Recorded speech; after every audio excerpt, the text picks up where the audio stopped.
Welcome everyone, sorry about that. Started a little late. Had some issues getting my browser to accept the stream input, so had an issue with that last week as well. I'm gonna try and see if I can sort it out. I don't like how the browser works in the meantime here, so hopefully everything's corrected. So we'll get started here in a few minutes. But until then, if you have any questions, let me know. Hey Smurf, welcome to the stream. Good evening to you as well. Hey Eric, welcome back.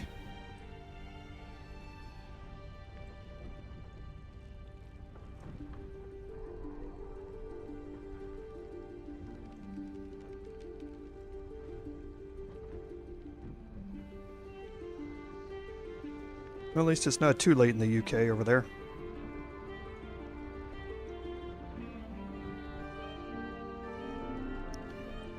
Was it almost 8 o'clock over there now, I think?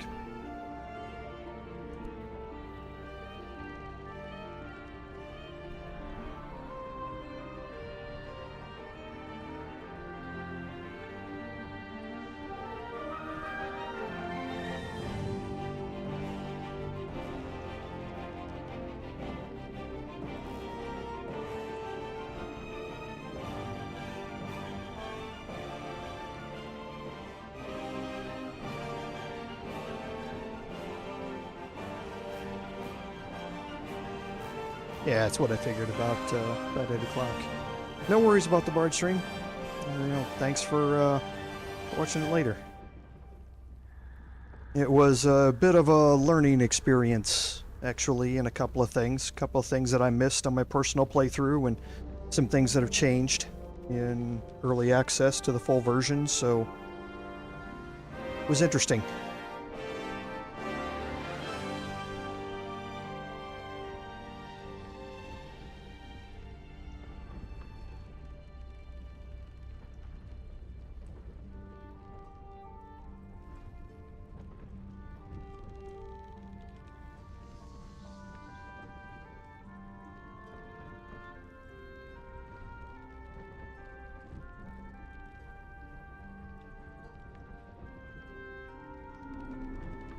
I appreciate that. Thanks, Smurf. I hope I can keep giving out useful information out of these things.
Ooh, chain devils are nasty.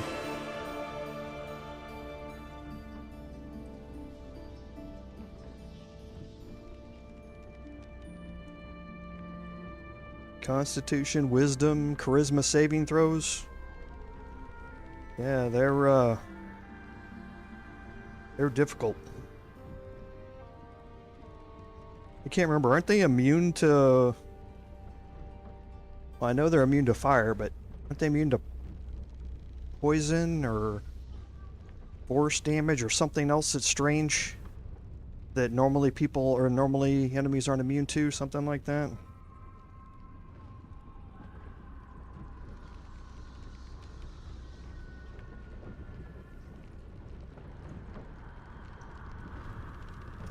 Yeah, Smurf, that's the thing about having multiple playthroughs at the same time. I know a lot of them are going to be similar. So I try and change them up in the order a little bit like we're doing today.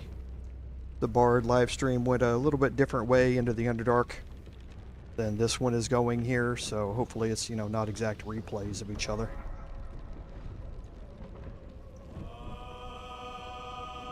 Hey David, thanks for being here. Welcome to the stream.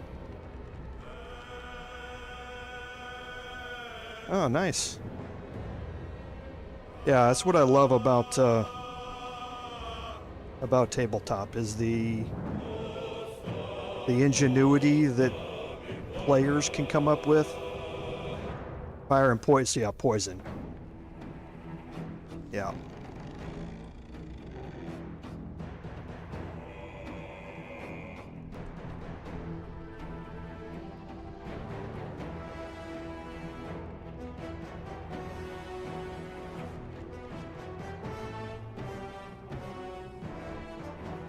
Yeah, that's something that always surprises characters when they go up against a Chain Devil, is because every DM always puts an encounter with a Chain Devil in a room that has a lot of chains in it for them to animate.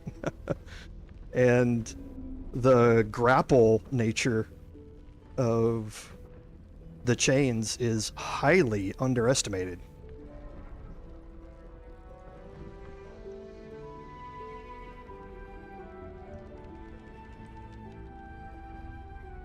Yeah, I think, don't chains have a really high armor class too? So yeah, they're really hard to hit. Yeah, it's tough.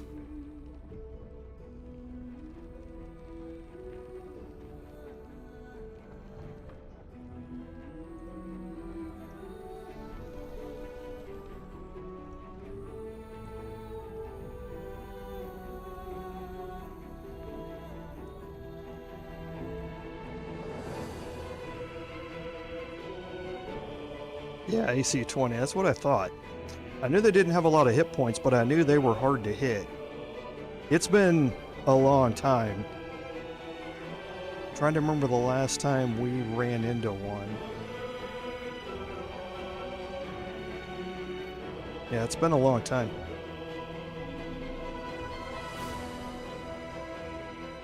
Yeah, Smurf, they've done a really good job in allowing character freedom here within the limits of a video game. You're obviously not going to get nearly the ingenuity and freedom that you get from the tabletop version, but they've done a really good job at Larian in allowing for different outcomes to stuff that players may come up with.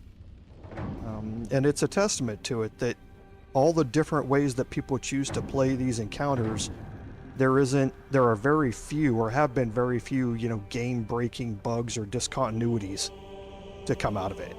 So I've been very impressed with Larian's attention to detail on that. Oh, yeah, as I say, that's what it is, Eric. Today we learn how to deal with player character death.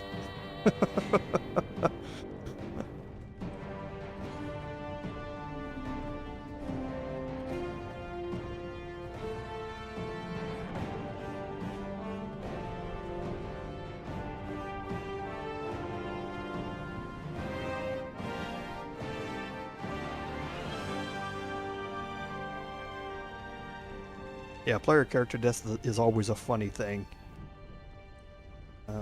Because I think most people go into a tabletop game just expecting that they're not going to get killed.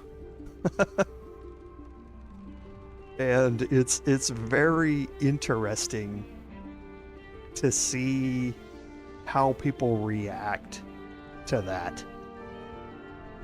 You know, very few things in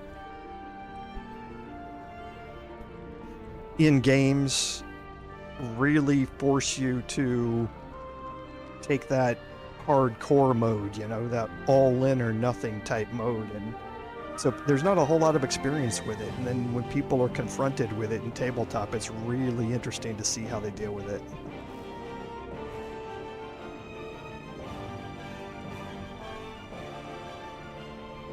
Yeah, that is very true. Very true. I mean, I remember some of my 3.5 playthroughs that were just agonizing. Were just agonizing.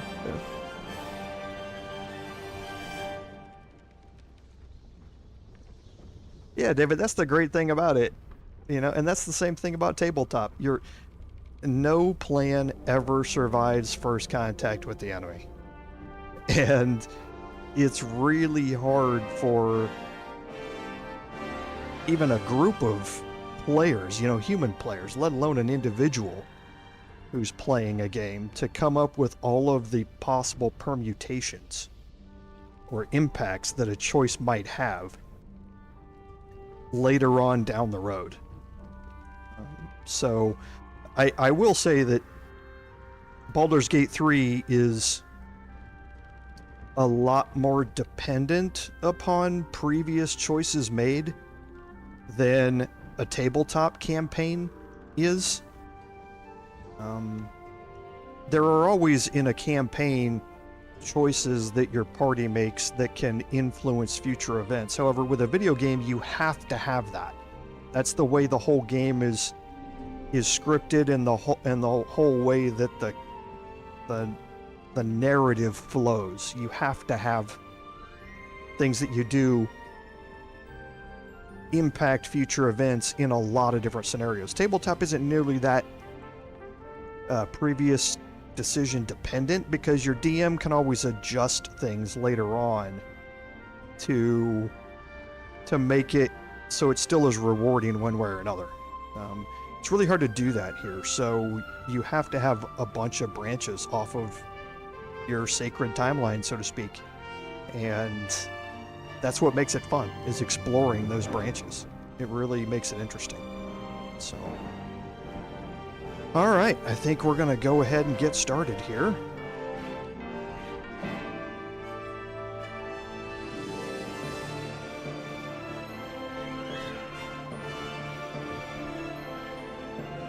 Welcome everyone to today's live stream, episode 12 of our Baldur's Gate 3 Paladin gameplay series.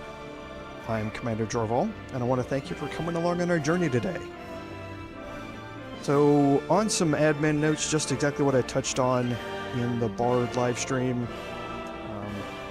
I am working my way through my past videos, bringing them up to date, getting the editing back where it needs to be, and I apologize for that. I never, like I said, I never intended for it to get that bad.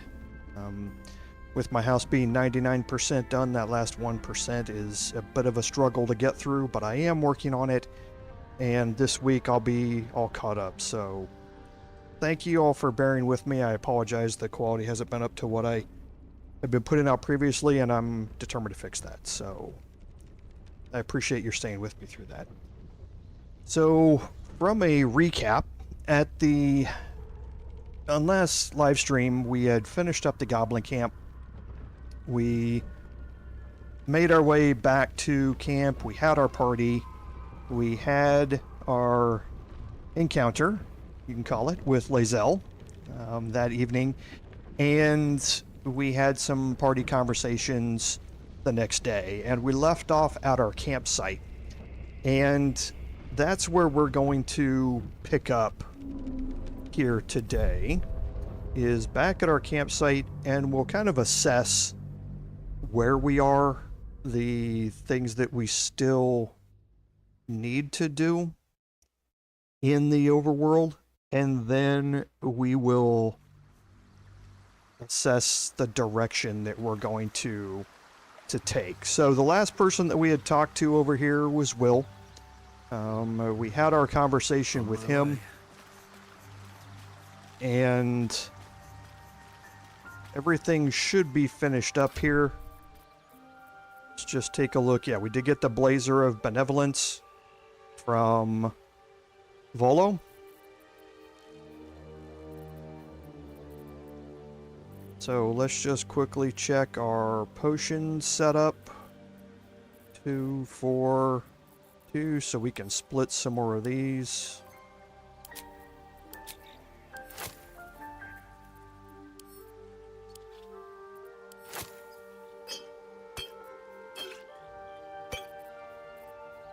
Okay.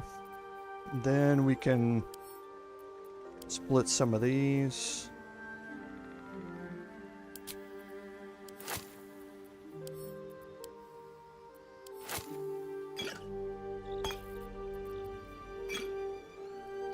That should be fairly close. And then when we come out of our rest here, we're going to use some of our items to buff ourselves up, and we will get ready to continue on here. So let's go ahead and leave camp.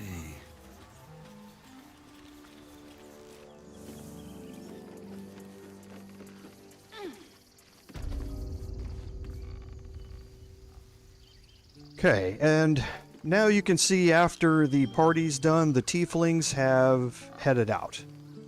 They are no longer here. We can take the opportunity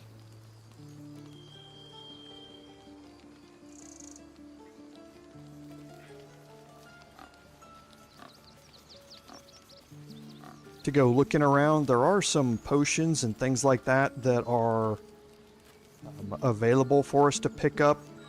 Some smoke powder bombs and that sort of stuff. They're marked as steel right now. Tusk is the only person who can really see us. But if you'd like to head out and pick those up, you can.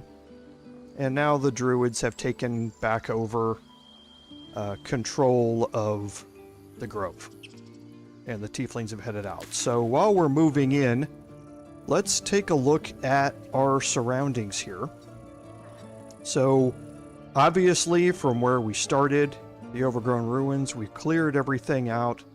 The Emerald Grove is now looking opened up. The Risen Road and Joaquin's Rest, and the Riverside Tea House, where we concluded our anti-Ethel scenario, or quest last time. So now we just have some quests, either to get to the mountain pass or to get to the Underdark, and the tea house here gives us that additional route to the Underdark that we explored last livestream. So the map is opened up. The mountain pass and the goblin camp are the ways for us to progress. So let's take a look at our quest journal here. And we've completed Rescue Volo. He's now going to remain in our camp. We talked to him. He's going to explore different ways to try and help us with our eye, or with our mind flayer specimen. We need to take a long rest again before he has anything ready for us along that route. So the rest, yes, and that's not going to go anywhere. So the rest of it, we are up to date as far as we can go. So what we're going to do is the same thing that we're doing in the Bard live stream. We're just going to approach it a little differently. We are going to head to the goblin camp here.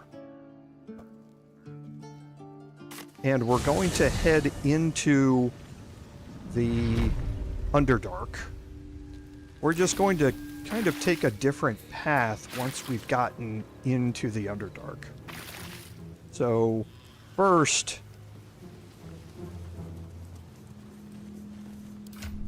what we're going to do is take the ever-seeing eye here and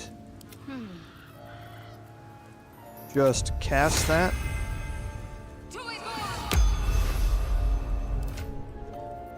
Then we can swap that out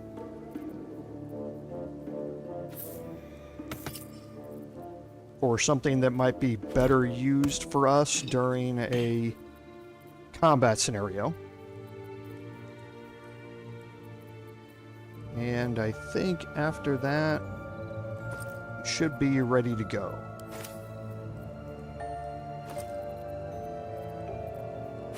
Let's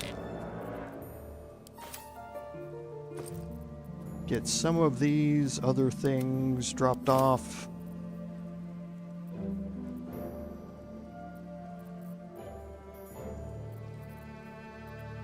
Okay, so everybody's got an antidote? No.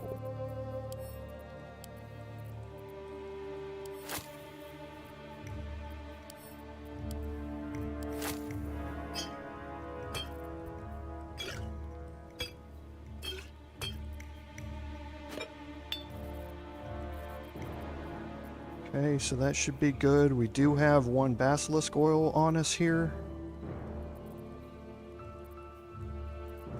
So yes, I think we're ready. So we're going to head in here. Is that blood? No, never mind. Wonder if the And gods are watching me. make our way into... And our quest journal did update for traveling through the Underdark. This happens when you come in through the main entrance. We entered and left through... Or we left through different means. So entering this way again brings us here into, or updates that quest line. So now again we're going to make our way back here.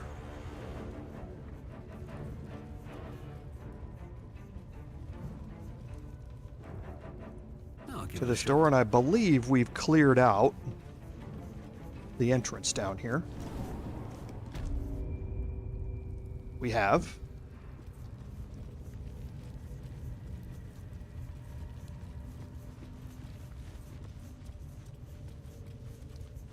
We're going to make our way down this way into the ruins underneath the abandoned temple. Something over there.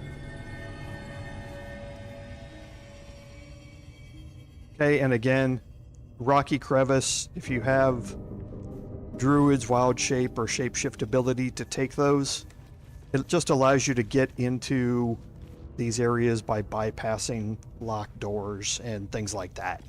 So...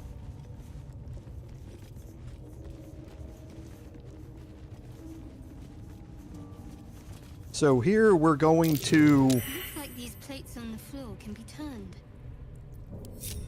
So last time we walked up and found the lever up here to open this door. We can show the other way to get into this, and the way that that is done is by moving all of the dark moons up to here and putting all the light moons down here. So you can move these discs around.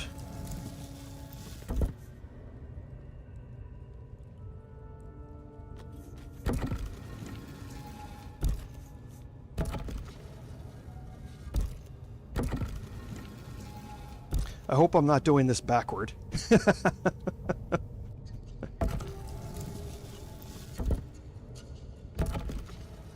I hope it's not the dark moons down here and the light moons up here.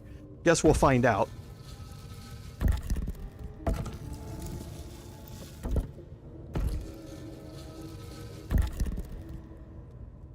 Okay, I guess I did have it backward.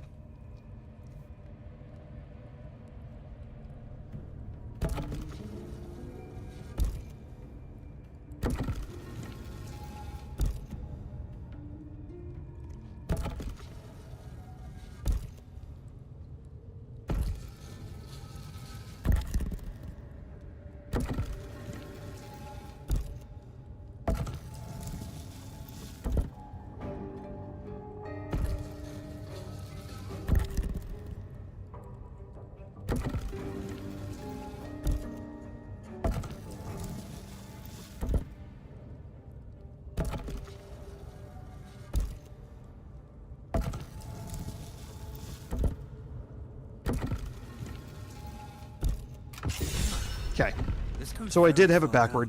It's full moons up top and dark moons down at the bottom. And that will unlock the door for you. You get a little XP bump for doing it as well. But like I've said previously, if you don't want to deal with the with the puzzle on the floor, you can use this lever here to open this door as well.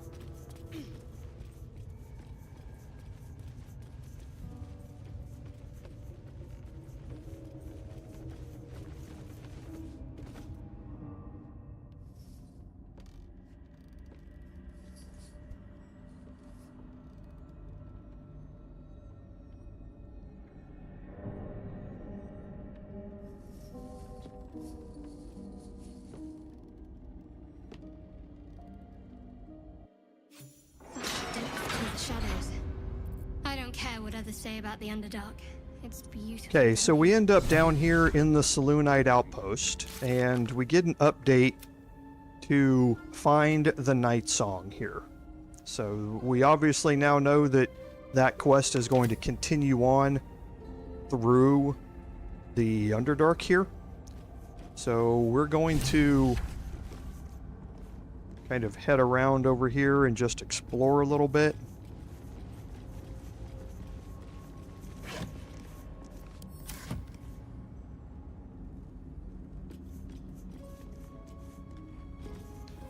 We have a locked gate. You can lockpick that if you would like. However, you don't have to.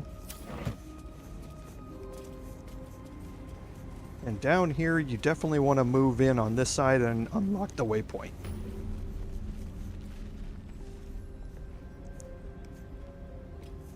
Alright, we do have a logbook that helps explain some of what the Saloonites were doing down here. Don't forget the potion of healing. Another logbook over here. Nothing special.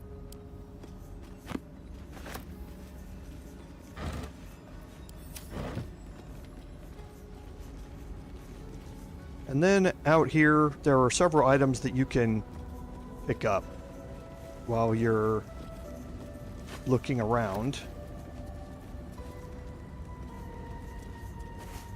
Always room for more?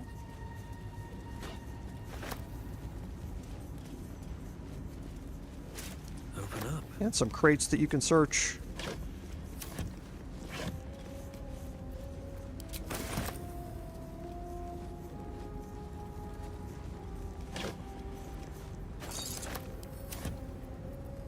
Well, hello. Let's get on with it.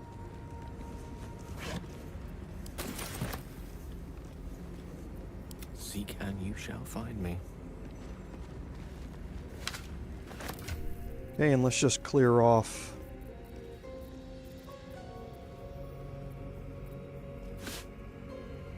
a bunch of these items, and we'll have Shadowheart do the rest of our explorations. We will be unloading Let's get going. these items as we go. My faith will guide me. Okay, so now making your way up here, we can watch an encounter at the gate.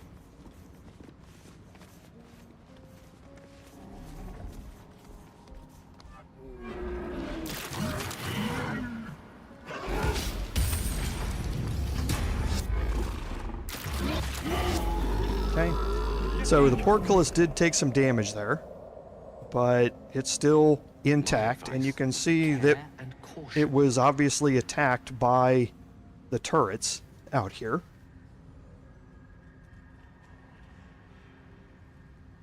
And I think I explored this previously, but I do want to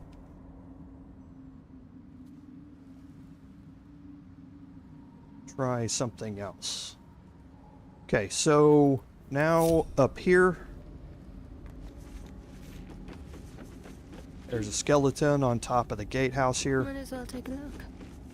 That skeleton has some tattered notes, which you can read, which tells you a little bit more about what was happening up here. There's a heavy crossbow.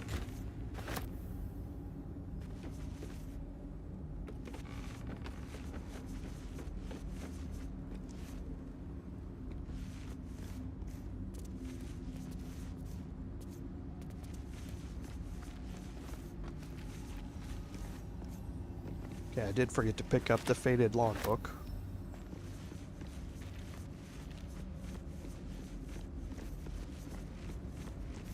And did I miss the key?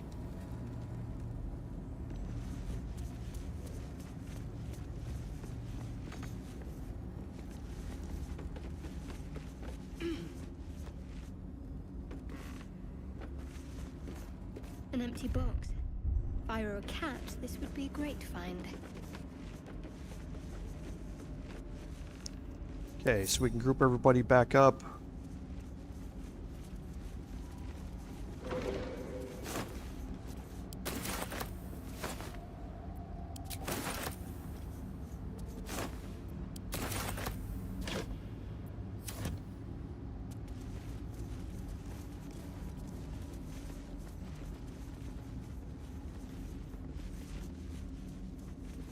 worth a try. Okay, did I miss... Oh. The key... Is the key outside? Boy, now I'm completely confused. I thought it was on the skeleton upstairs, up on the gatehouse. But it might be outside the door here. So we're going to have Astarion come back here and open up this gate. Chat room, do you remember where the key is? Did I just miss it? Simple. Guess we'll find out here in a second. So the DC on this door is the highest, one of the highest that we've seen, with a DC of 20. And that was a dramatic failure.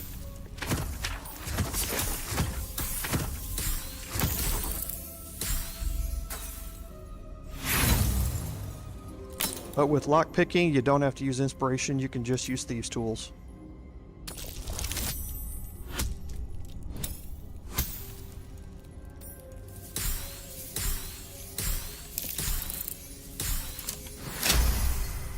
Yeah, there is a key for this gate. The question is just whether or not it is inside the portcullis or outside. If it's outside, then Must keep going. I definitely want to pick this because I don't want to go outside yet because I want to look at something different.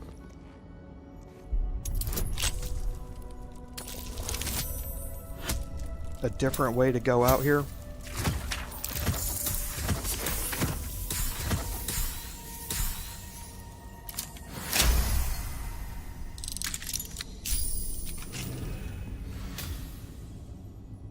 Watch the shadows.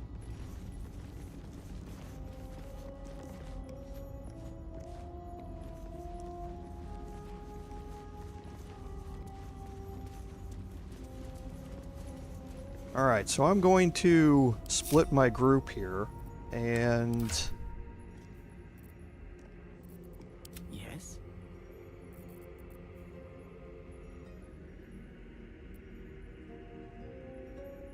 Okay, There is work to do. I have an amulet of Misty Step as well. At the ready. I think I'm going to transfer that to Gale.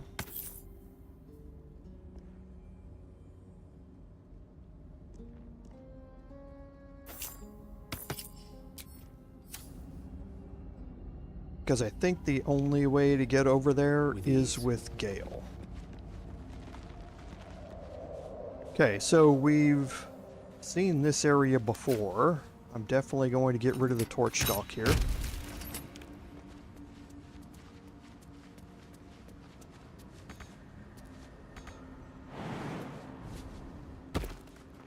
Okay.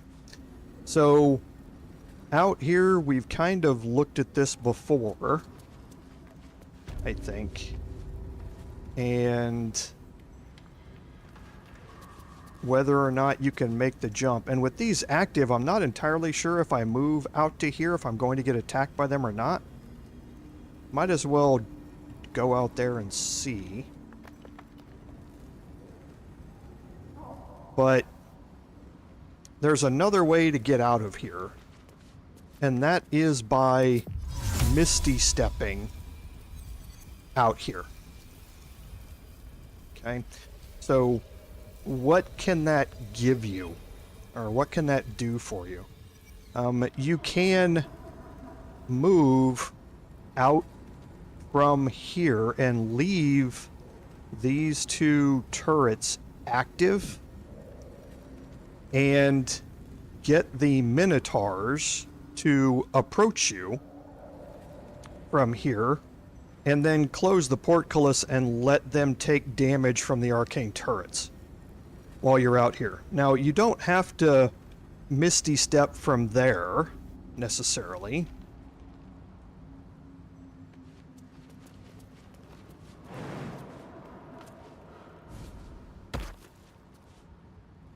Consider it done.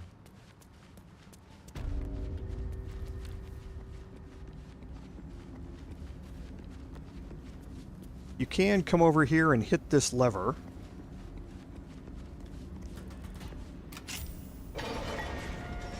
Okay, and the portcullis is going to open. As long as the moonstone is still active, these are going to remain active. And then you can, from there, Misty Step out here, outside of the range of the turrets.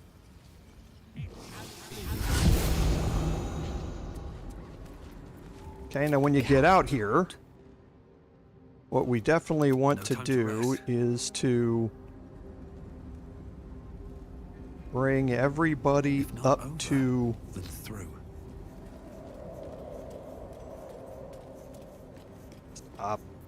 Wits and blades always up sharp. to positions up Let's here, try this way. Trust no one. and we'll take Astarion over here to this side.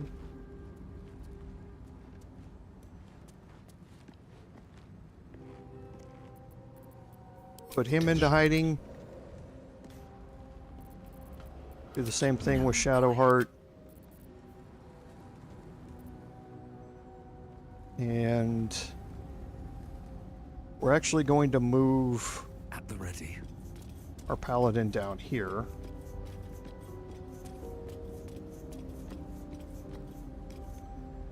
Put him next to the lever Don't want to draw any attention. here. And now with Gale, we're going to move him out here. He's going to get the rumbling. Yes. And there is the Minotaur. Now we'll wait for him to come back.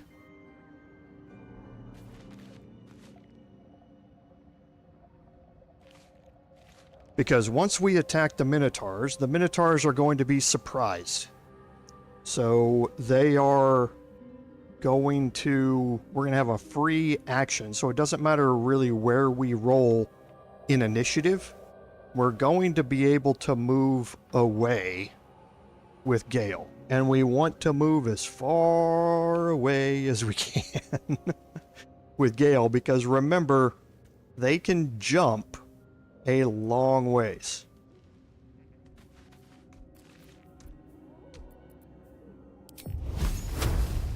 One by one. Okay, so we rolled first, which is obviously beneficial. They are surprised for one turn, so we get a free attack here, so we might as well use it.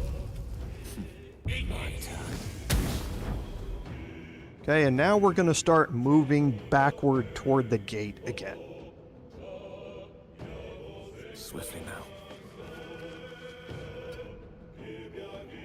All right, we don't have to Misty Step yet. Okay, so they're surprised. Now what this Minotaur is going to do is it's going to dash, and it's going to do its leap attack and try and get close to me. So we want to make sure that we are way gone from the Minotaur when it tries to do that. So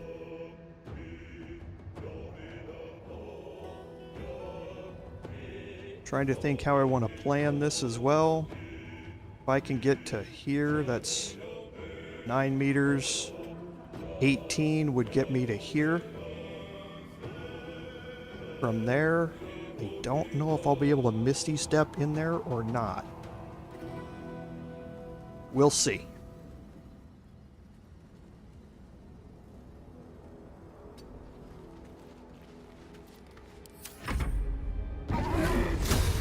Okay, so he's going to dash. When he gets to the end of his dash, he's going to jump. Okay, he didn't jump. That's good.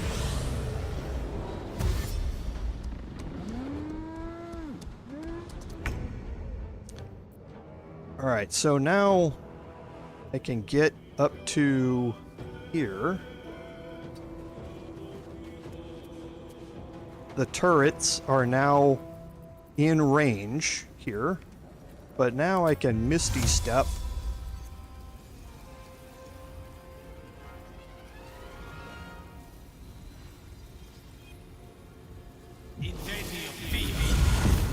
Up to here. Now, I'm not inside here, and I'm probably going to get attacked by the turrets, if I had to guess. But we will see what the Minotaurs do here first. If he dashes and jumps up to here, the turrets might go after him. What that really came down to was just a lack of movement planning. What I should have done was been able to plan my movement so I ended up more like here. And then I could Misty Step inside the portcullis. So I'd be out of range of the turrets. As it was, I came up a little bit short.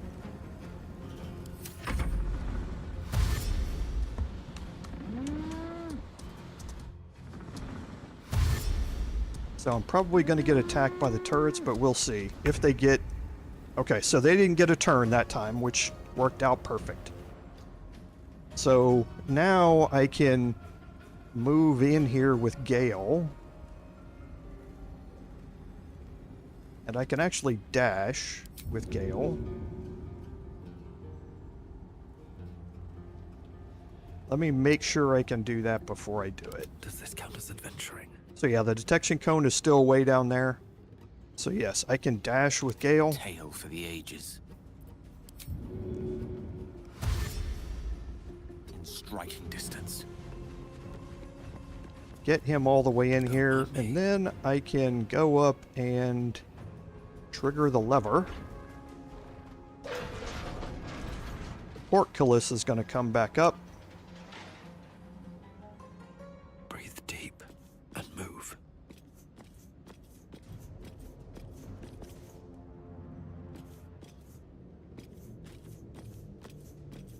And now I've got some help dealing with the Minotaurs. So I'm going to let the Minotaurs come up before I initiate my next set of attacks. Death is but a word away.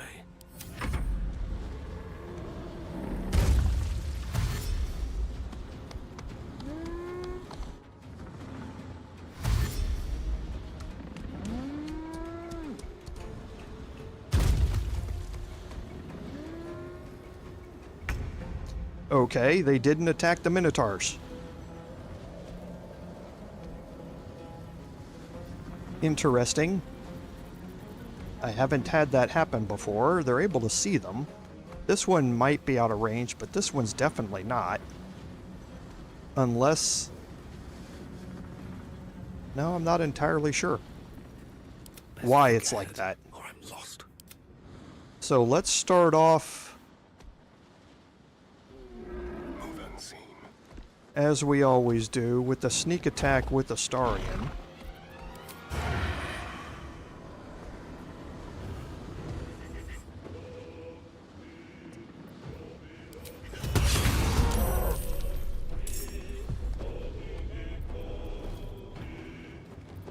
Taking my time in the shadows.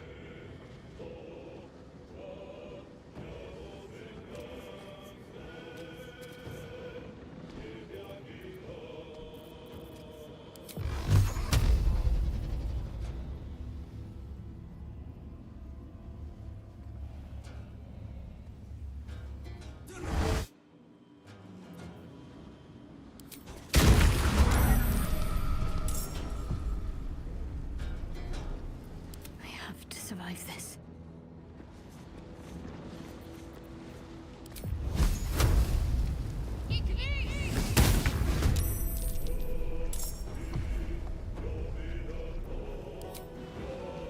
Okay, so we'll have Gale make his way up here.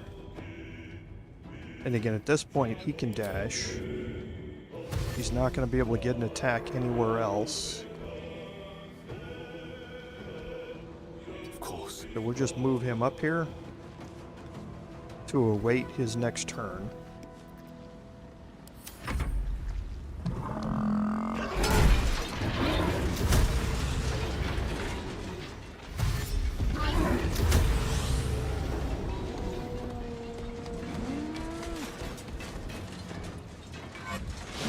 So there they went after him.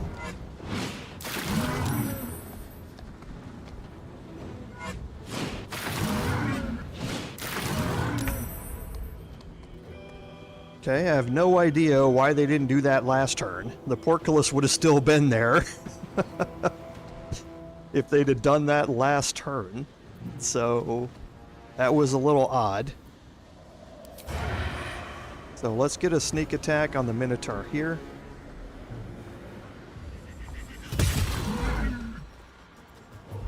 Okay, we can get an offhand attack and hopefully kill this Minotaur. Perfect. And I'm just trying to not use my spell economy right now, because I think I can kill him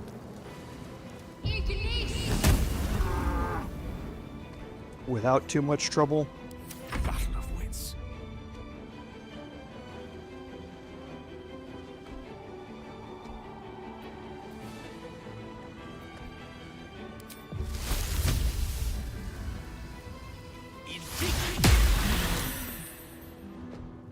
Okay, so it's saved on the Ray of Sickness, which is kind of a shame. I won't give in.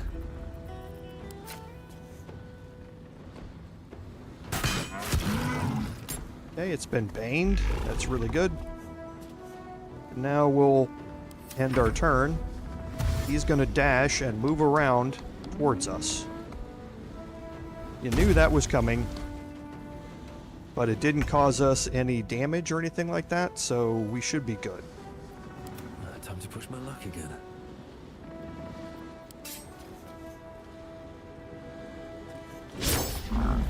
Oh, thank you for missing. I appreciate that.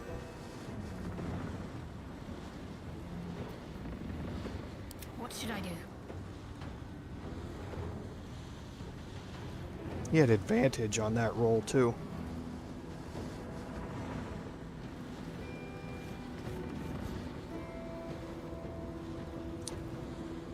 Because I definitely do not want to give him a chance to hit me.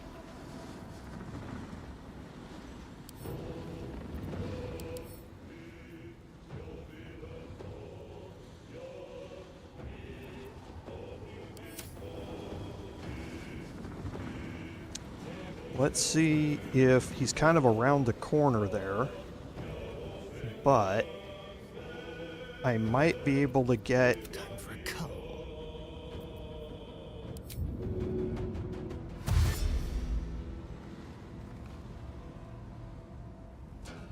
Outmaneuver them.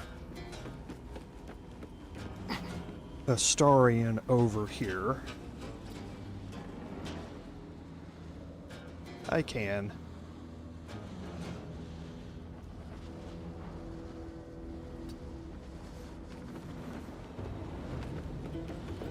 And since he's threatened, I can sneak attack melee him. And that'll be it.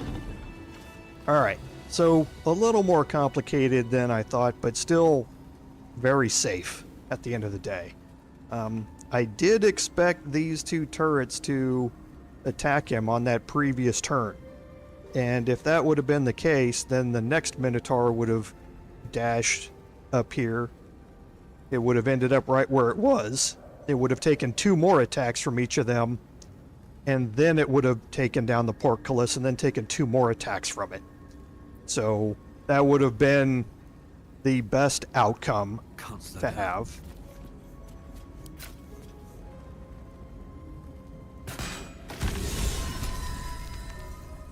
And then you can take out the Moonstone and feel free to move outside.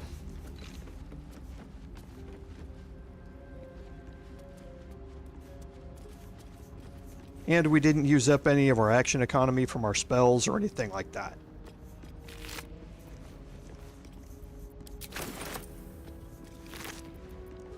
Okay, the Amulet of the Unworthy, we've talked about it before. It gets you resistance to slashing damage, but vulnerability to bludgeoning damage. So if you go up against an enemy that you know is carrying a sword type weapon and is not carrying a hammer or maul type weapon or bare-fisted, then the Amulet of the Unworthy can be extremely useful in that it can basically eliminate 50% of all damage that's incoming. You just have to be very careful when you use it, because if you do have somebody that's using a maul, a hammer, or fists on you, then you're going to take double damage from it. Something good here, I hope. Alright, so now we can move out here and do a little bit of exploration around the front out here. It's going to be a lot of dead bodies. Don't forget to hold Alt as you're moving around. Find the various crafting ingredients that are out here. Something over there. Again, the rocky crevice is a way... Don't forget the second story room. Did I not search? You mean these two rooms? Or do you mean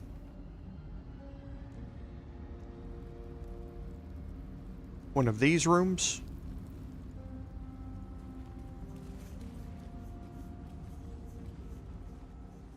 Oh, I see. You mean, did I not loot the chest in here? I looted the chest in here, didn't I? Yeah, because I picked my way in here. Oh, I didn't loot the chest when I was in here. Okay, interesting. The Helm of Smiting here is very, very useful. It's meant for a Paladin type character or for a Tiefling who has Searing Smite. And whenever you apply a condition with one of your smites, you gain temporary hit points equal to your charisma modifier. Now, for me, what that means is that my Wrathful Smite, if I frighten the target, I'm going to then gain those temporary hit points. With my Divine Smite, I do not inflict a condition. It's just additional radiant damage. So the helm isn't going to proc at that point.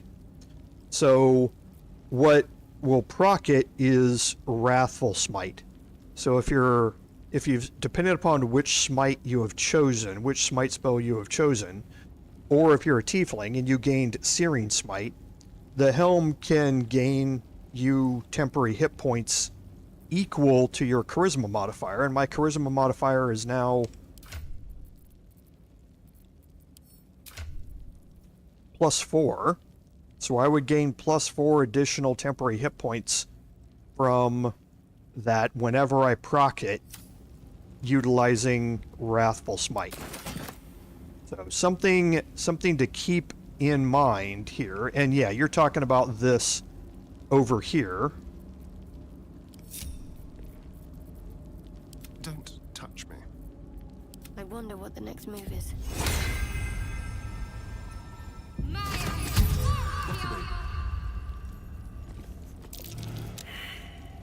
Okay, so I failed my perception check, rolled a 5. Another step forward. There's no time to waste. I must keep going. Okay, so I failed, or I was successful on the perception check there. So yeah, this is the room that you two were talking about. So thank you for reminding me to come back here. I have no idea why I didn't loot this chest. I picked my way in here, and did I just not loot it or something? That was very, very strange. So dark vision and some healing potions I'll take. Trap. Okay, so the chest is trapped. Hopefully that works out like it's supposed to, unlike last live stream. Watch your back.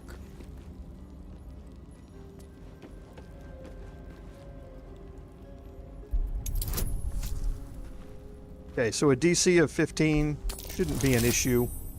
Oh, there's our first nat 20.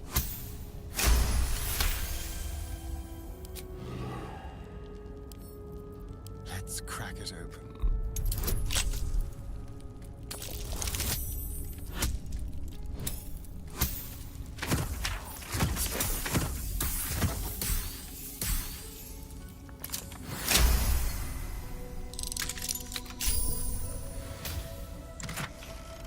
Okay, and we do pick up the luminous armor here.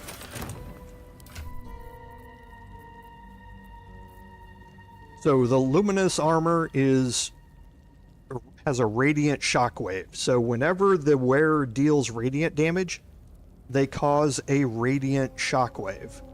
Now, if you hover over radiant shockwave, it inflicts radiating orb in a 3-meter radius. If you focus on that, radiating orb, the affected enemy has a -1 to attack rolls per remaining turn. It also sheds bright light in an area surrounding it. So, whenever I cause radiant damage, it's going to cause in a 3-meter radius around it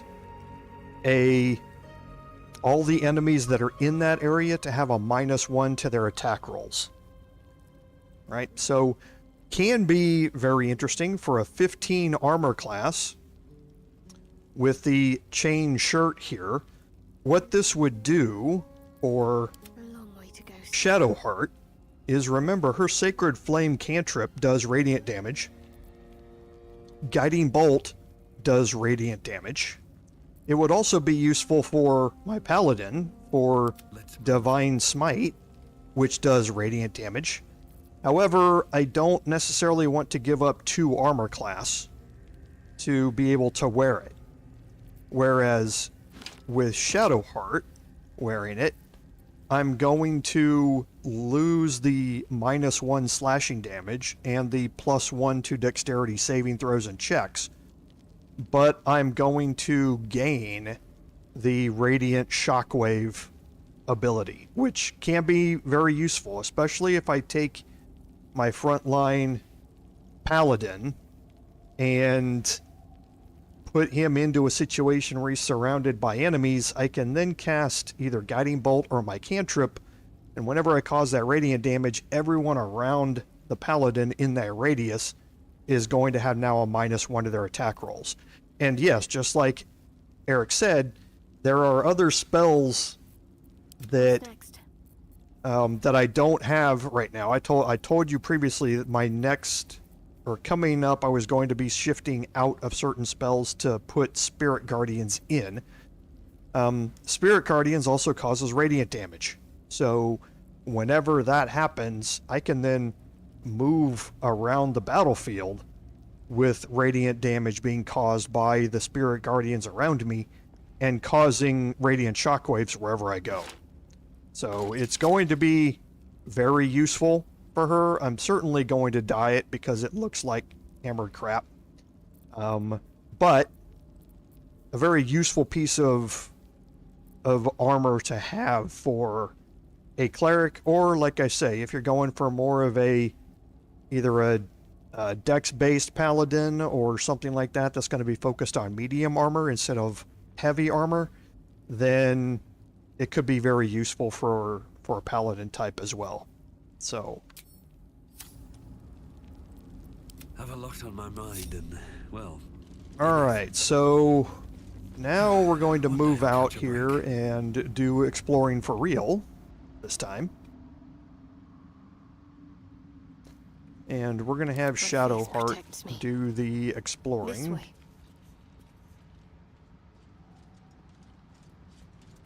So there is a journal over here. There's nothing in grab particular. that. There's nothing particular about it. You can just pick it up. If you want to read it for some of the lore contained in it, feel free.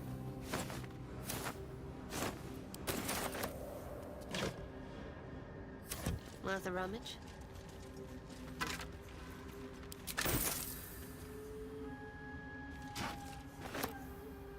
Okay, then you picked up the Staff of the Moon Maiden. The Staff of the Moon Maiden, there's nothing in particular about it. It's just a different looking quarterstaff. However, the Mood Maiden portion of the name gives you a clue.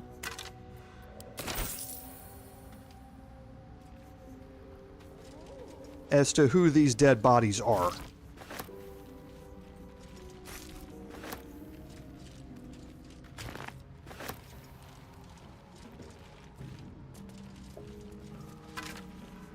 Oh, there's the key. Okay, so that's the key to unlock the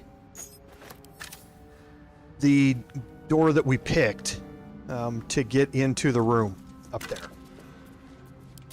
So, if you want to use the turrets like I did, then you can leave that thing unpicked, and you can come out here and take that key afterward and move back inside.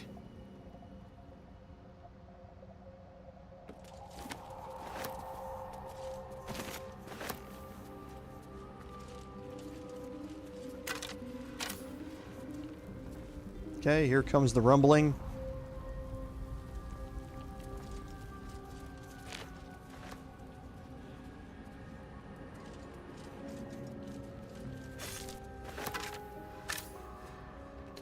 All right, now heading up this direction here.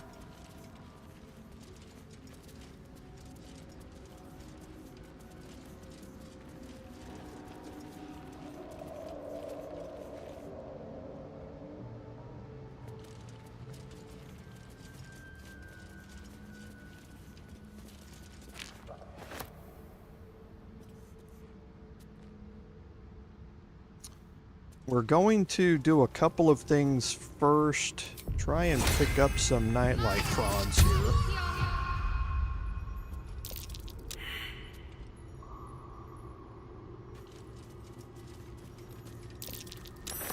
Okay. So whenever you pass your nature check, you pick up a nightlight frond, which then gives you the ability at some point to deal with hearthlight bombs, which are basically light-bearing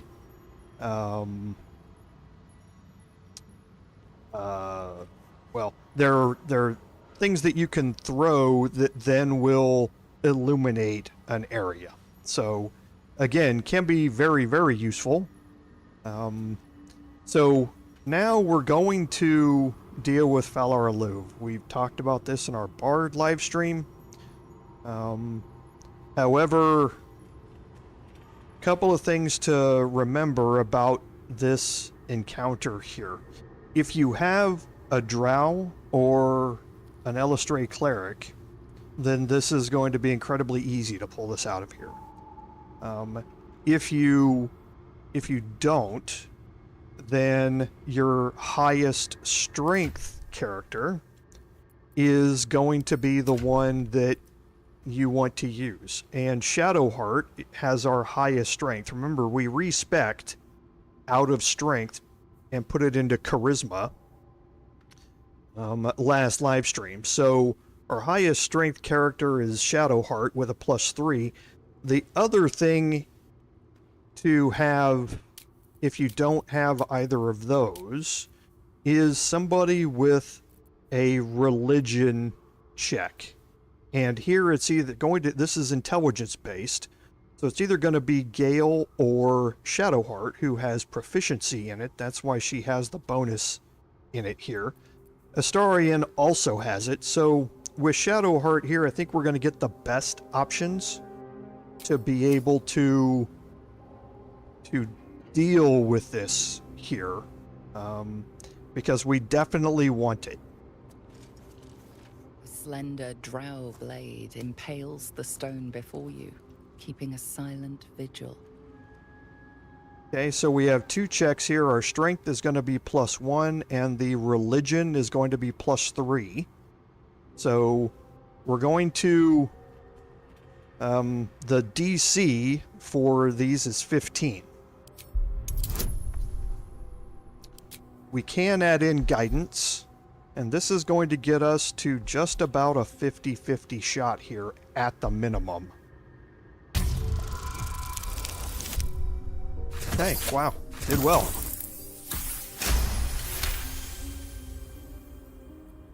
This blade was a warrior's sacrifice to Elis Stray. Blood can only be honored with blood.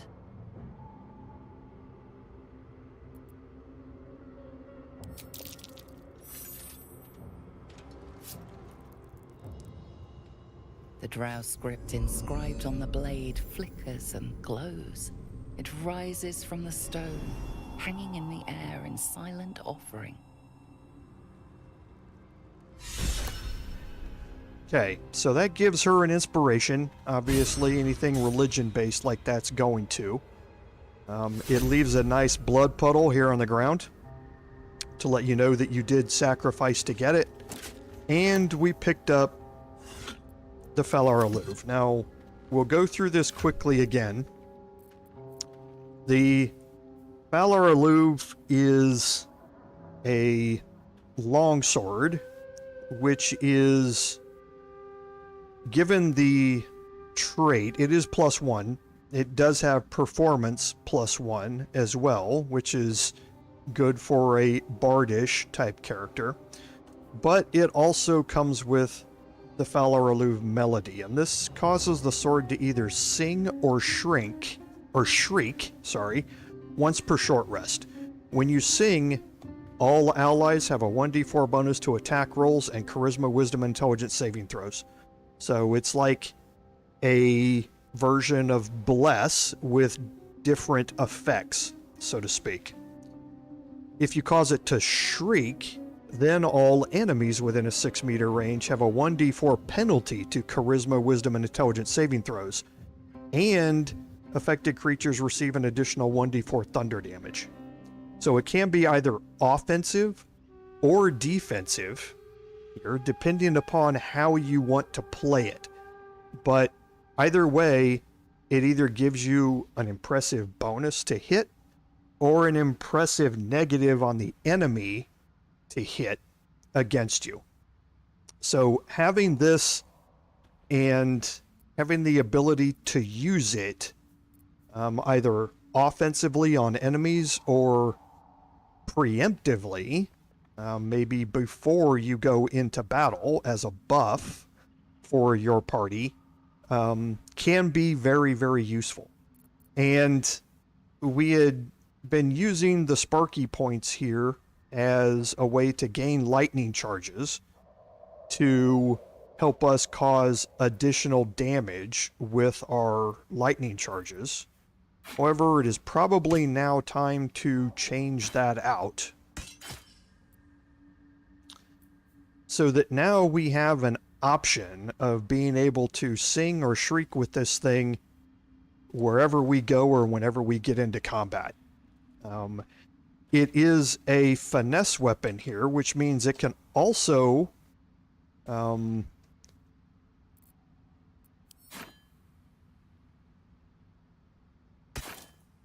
Someone there? Can also be useful for Astarion. However, it is not a light weapon, so he can't dual wield with it. But I think it's better served here on Jorval as we go forward with this. So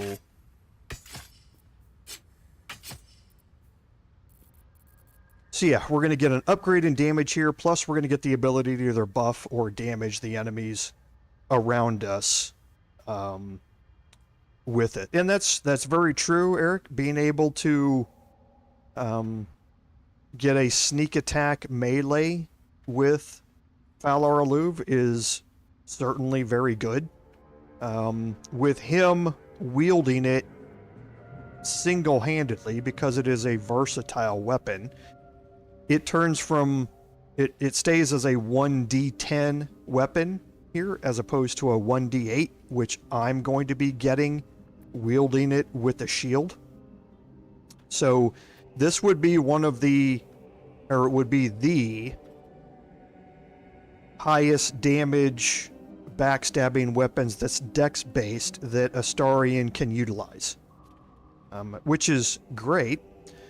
I don't very often use Astarian's back or sneak attack melee ability, and the buff or bane of, or debuff of it is in a 3-meter radius around the bearer of the sword. Astarian normally isn't in the thick of the combat, so I think having Phalar Aluve for now on my Paladin so that he can utilize that buff for himself or to debuff the enemies around him is probably the better choice. If I could cast it onto other characters, then it would be a lot better. But it is in a range around it, and as soon as you leave that range, you lose the buff or the debuff.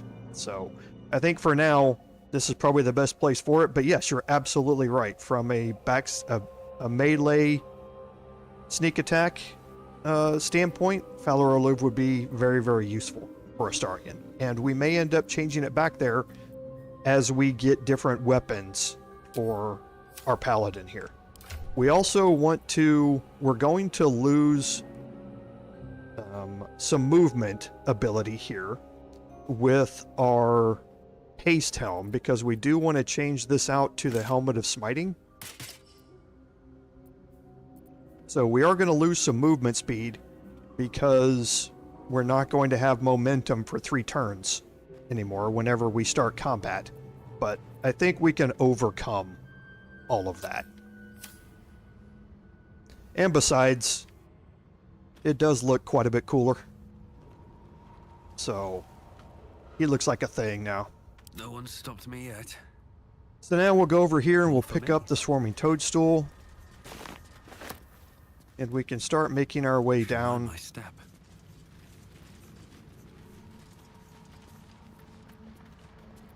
What am I to do?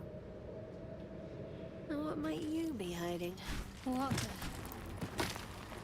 Was that a Bulette? Best watch my step, or I'll be lunch.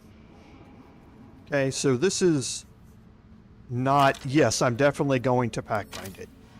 This is not an area where I've ever seen the Bulette spawn. All's well that ends.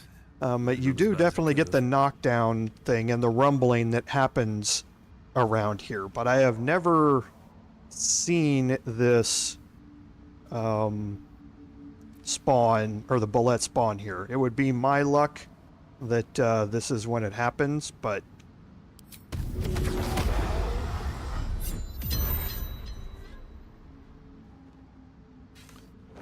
Whatever comes, I'm ready.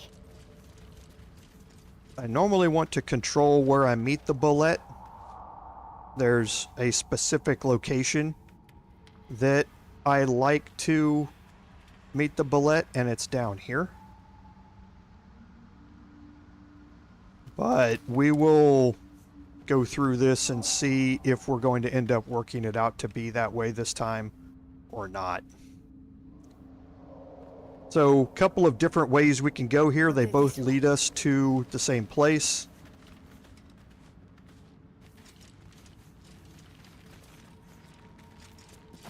Better take a look. Okay, so each one of those nature checks is again gonna get us a nightlight frond.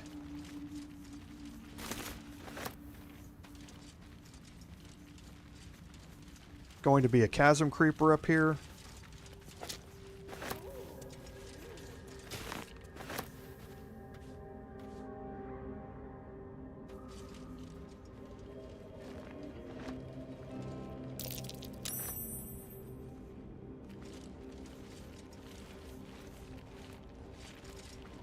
Broken bones. Must have fallen.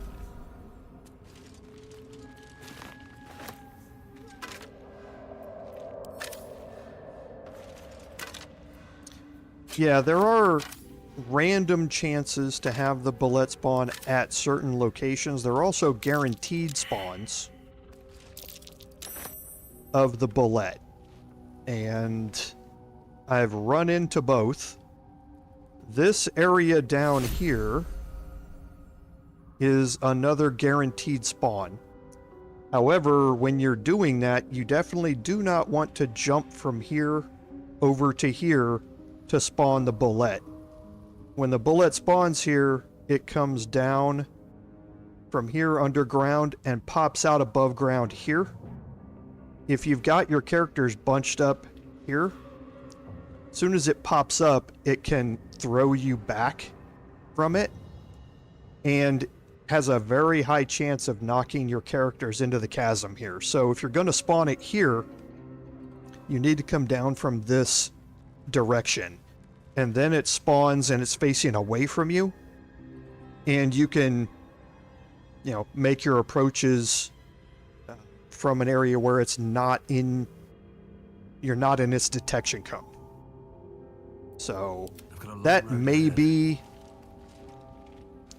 something that I want to do. You know, I guess I can go ahead and do that. Very well. Why not? I've got a full spell economy. I'm not going to have anything else to deal with until I get to after the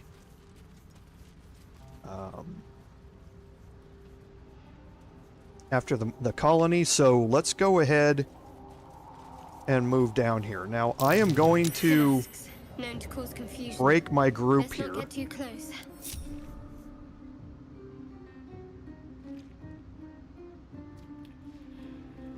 Yeah, that's exactly right. You can get knocked all over the place here. Actually, I'm going to put everybody in hiding. Right now. Then I'm going to unhide my Paladin and move down this direction. Okay. Thank you. These things have a large radius now that they didn't used to have.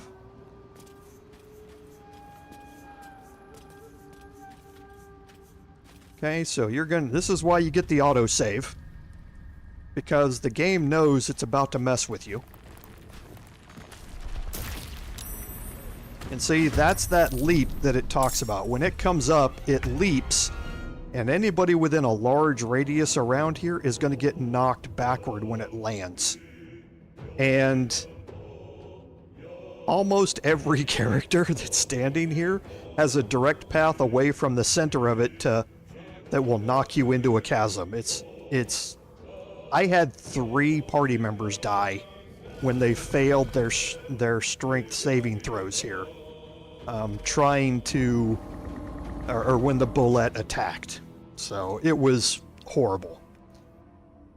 So now with me here, I'm able to get up here close enough to start my attacks, but I think right now I've got only a 60% chance for those to work.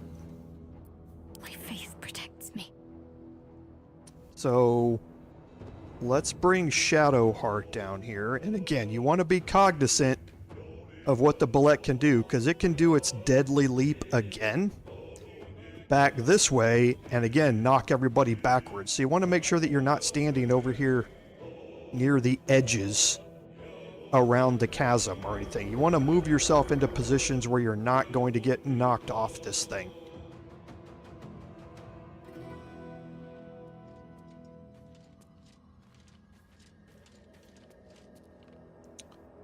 So from here, okay, so I do have a good chance of this landing. I'm going to upcast it for the additional damage. And if it hits, okay, the guiding bolt effect is now applied to it. You can see it's also got the radiating orb effect applying to it because of the armor that we just equipped. So it has a -1 to its attack rolls for the remaining turns here, which is good for me. It's also got guiding bolt, which means the next attack roll made against it is going to have advantage. And that's what I wanted to impart, because now my attack went from 60% to 84%. So this is a monstrosity type creature, right? So I'm going to cast Inquisitor's Might with my bonus action.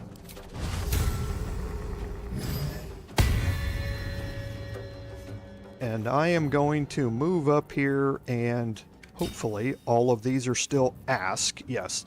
So I don't necessarily have to trigger Divine Smite anywhere. I'm just going to walk up and attack it and let it actually... I can sing as well, but that would take my action to do it. So I should have done that before I moved down here, not while I'm in combat. So let's just go up and whack it. Okay, thank you.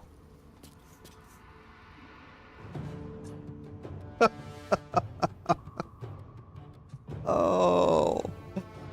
Oh. Missed the 84%er.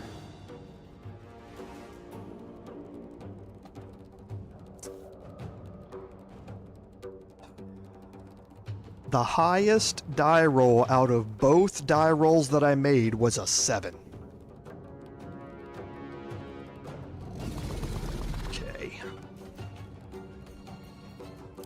The best laid plans of mice and men, right? Silent as the grave.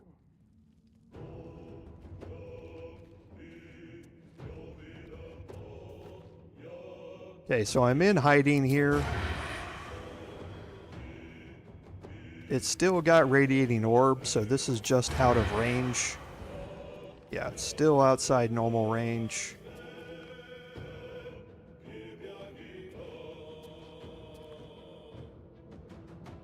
Come on. Okay. So now I can get a sneak attack in here. And I think I want to impart some additional damage, because I didn't get a hit from my Paladin. So it has no resistances.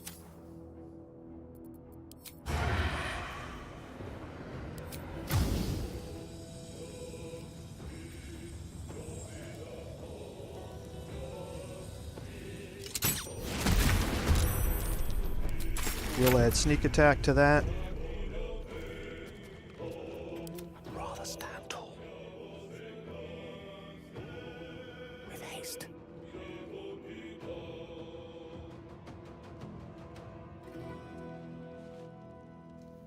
And now, Gale, remember, if we cast Fireball here, my Paladin is not going to take any damage from the Fireball, because of Gale's Evocation subclass, which allows him to sculpt spells. So I could cast it here without an issue. I think I would probably do it over here anyway, just so I don't have to deal with the AoE fire surface when I'm trying to move around and attack it with my Paladin again.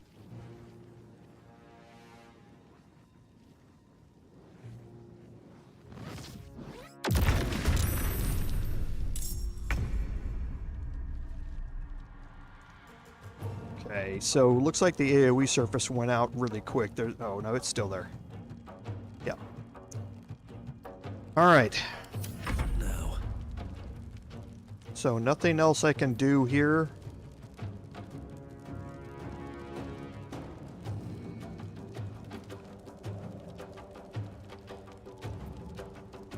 Inhabitants. I could move Astarion up here.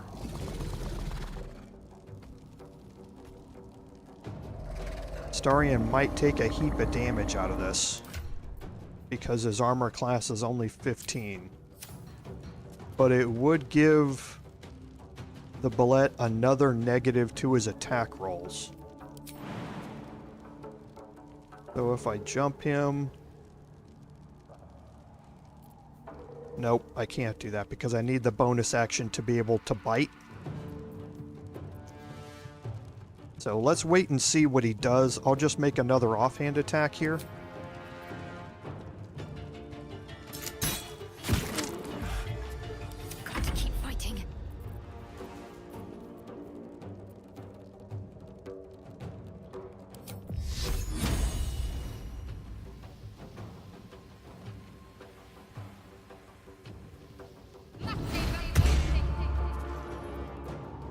and hope the Bulette goes after my Paladin. Okay, so it's not. It's jumping away, so I'm going to take my opportunity attack here. Oh, come on.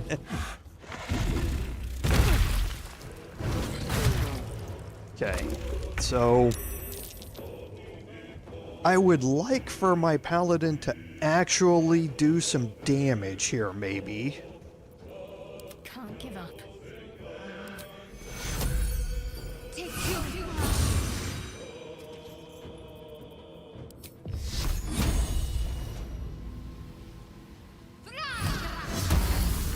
Okay, so that inflicted Guiding Bolt again.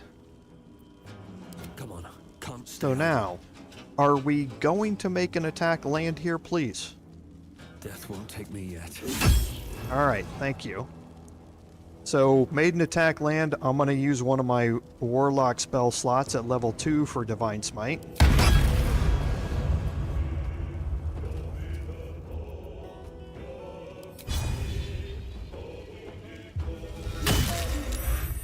I'm going to land Divine Smite on my pommel attack as well. Feel death's cold grip. Now I'm going to bite the Bulette. Get some more health back and give the Bulette another negative to deal with. And wasn't expecting that to hit. Need to act fast. Dice roll And in now my it's up to favor. Gale to finish off the last 4 hit points, and we can easily do that.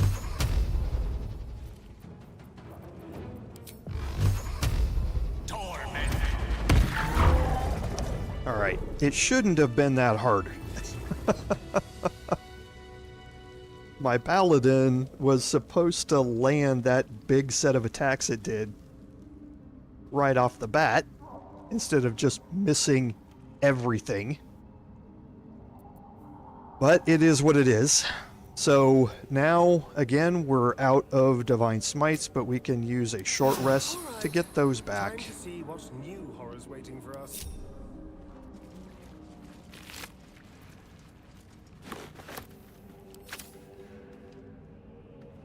That's right. Magic Missile when you absolutely cannot Ball miss. pockets.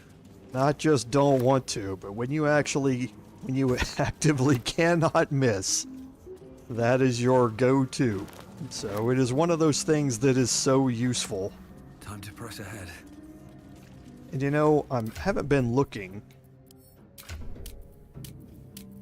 Who's got the highest nature? So either Gale or Astarion has the highest nature.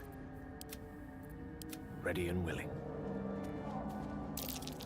And of course you're gonna fail. Twice. Rolled a 1 and rolled a 3. Nice. At least Like things it. have stayed interesting. Breathe deep and move.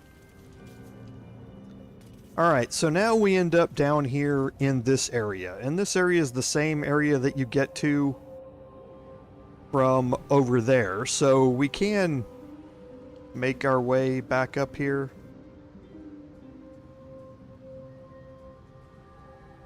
That is not the... Alright.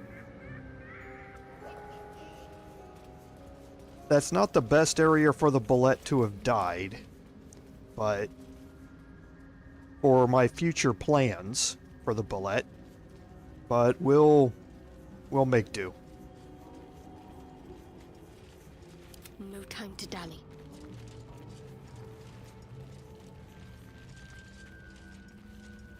Because I do have future plans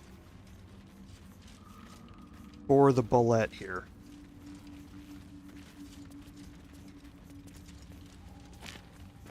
On I go.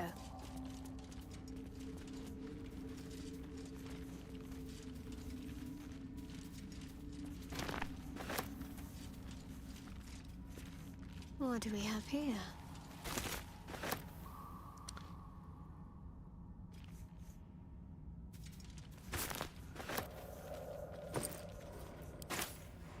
Alright, now we're going to Shouldn't have wished to live in more interesting times. What now? Have Can't Shadow afford to Heart. stay idle. Still alive. Cast guidance but here. Progress.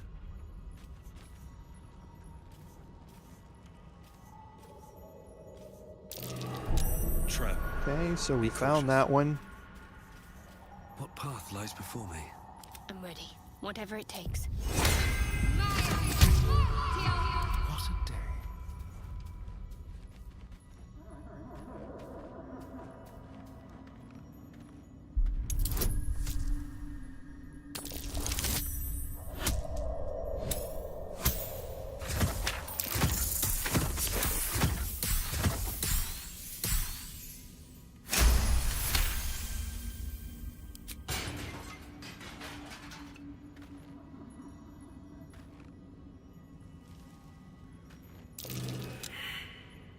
Okay, so we failed that perception check. This one's not that hard.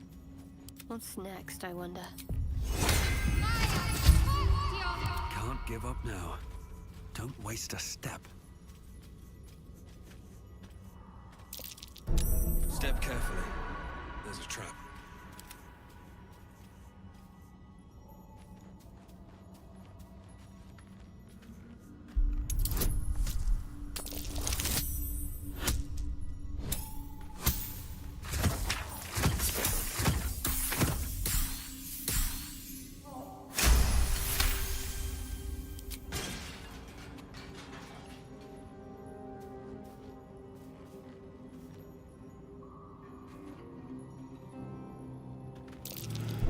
A trap.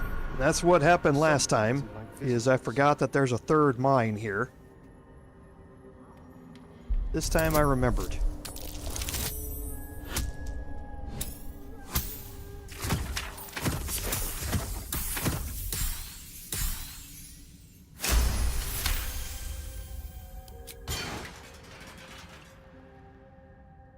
Alright, now we've seen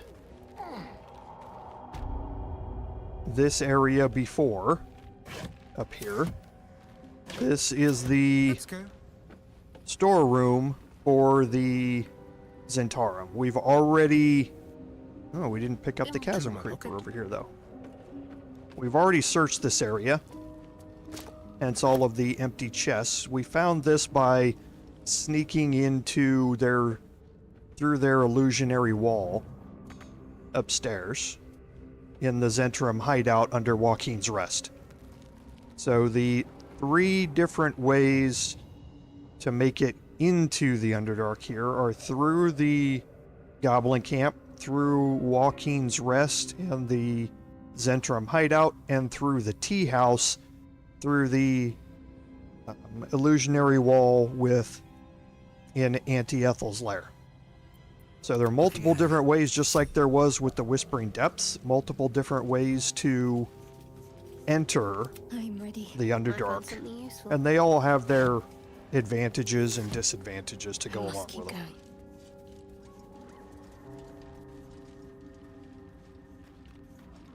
Don't Worth want to miss grabbing. the Swarming Toadstool or the Rogue's Morsel here.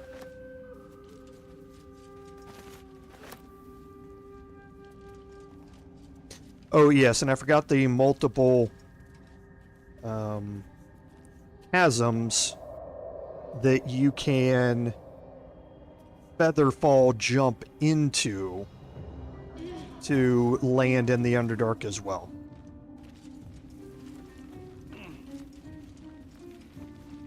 I don't normally use those, but yeah, they are certainly an option. Okay, so miss those 2. Whatever comes, I'm ready. A long way from Waterdeep. What's that?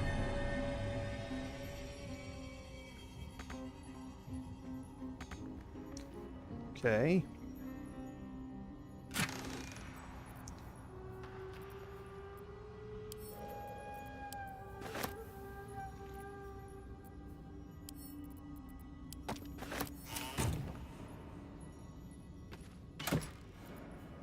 Oh, we got some red dye. Good, because we did want to take care of dyeing this horrible looking armor here.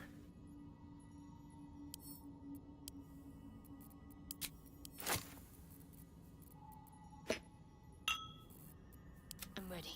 Whatever it takes.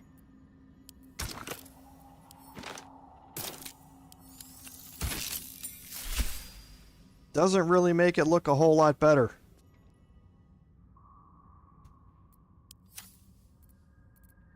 So it is what it is. If we actually had a green dye, I might actually dye it green. Just to kind of make it look like the rest of what she's got on. But yeah, that armor is horrifically ugly.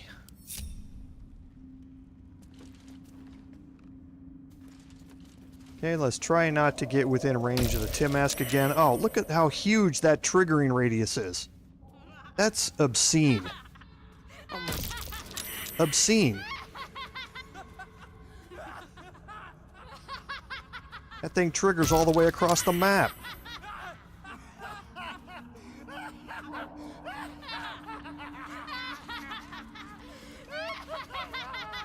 Jeez.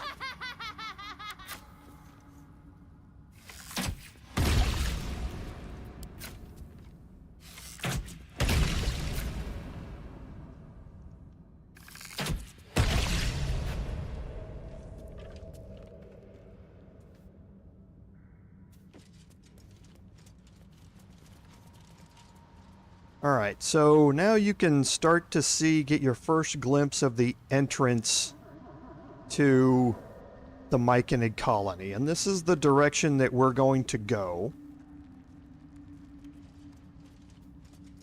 Yeah, it's just weird. In my personal playthrough, I never had this much difficulty with them. I don't know if I was just managing to walk in the exact correct spaces or something like that, but I never had this much difficulty with them triggering like this. It's crazy how far away they're triggering.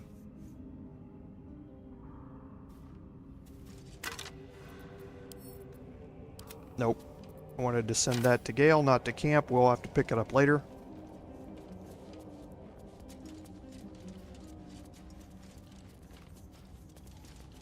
Okay, so now here, you definitely want to clear all this out. The Myconids are out of range here, so feel free to clear all this out.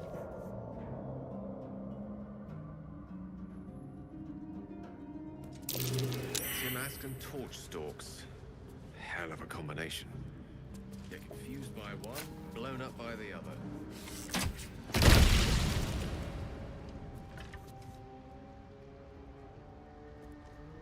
And here is the location with the Bulette. You do not want to jump across here. Like I say, just don't do it. Okay, so here we have a couple of scrolls down here. And I can't remember if these are going to get blown up by the explosion or not. But I am interested to know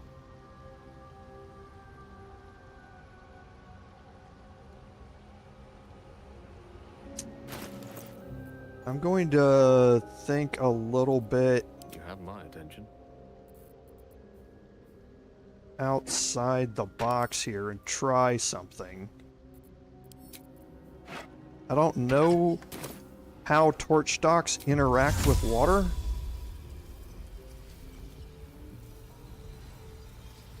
It shall be done.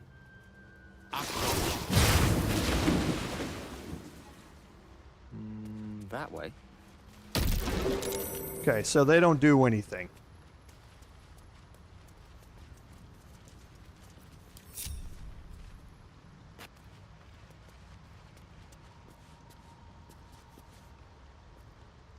So I think I'm probably going to take damage if I try this. This will come in handy. Because if I shoot the Timask, it's going to explode, and then the torch stalks are going to blow that up. So he failed his check, so it looks like I can pick these things up as long as I don't fail the Timask's check. Okay, so it's saved. Alright. So it doesn't look like they blow up. So for future reference, you can just go in and pick them up. Or you can shoot the Timask before you go in there. No one back home will ever believe this. Moving in. It did blow up the pouch that was in here, though.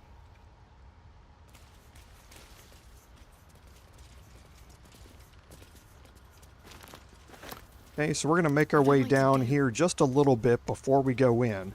Let's see. And do a little bit of searching down here. Looks like there was a fight. No love lost between Dwergar and Myconids, it seems. Elminster's not around, so it might as well.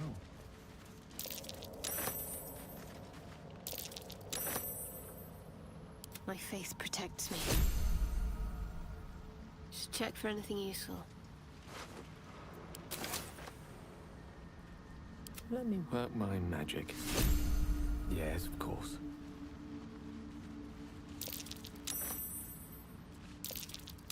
Okay, so now Gale's passing all of his checks. What's next, I wonder? Onward in her name.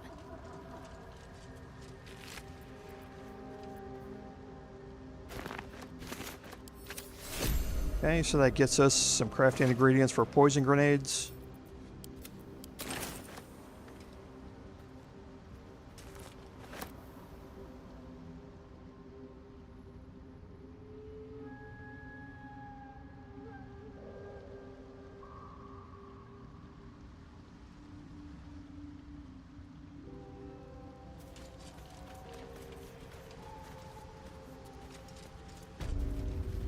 Might as well.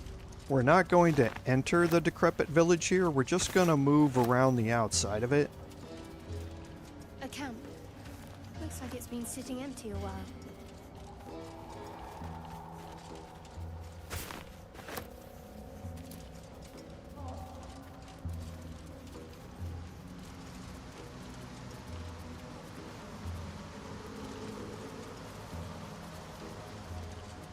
And now we can head back up this way.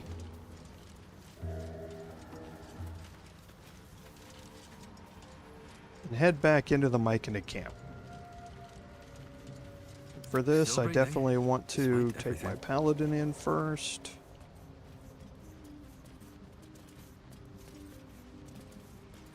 Moving ahead. You are swallowed by a chorus of turbulent music. Through one creature sing many voices, the harmony of an entire collective. Sovereign, he has come. He is here. The choir fades. A single melody rises above the others, brassy and commanding. I am sovereign. You see a vision. Your lifeless body wrapped in fungal tendrils. The Sovereign is threatening you. State your purpose. Okay, so you have some options here with this conversation. And again, with my persuasion abilities here, this is why I wanted to have my Paladin have this conversation.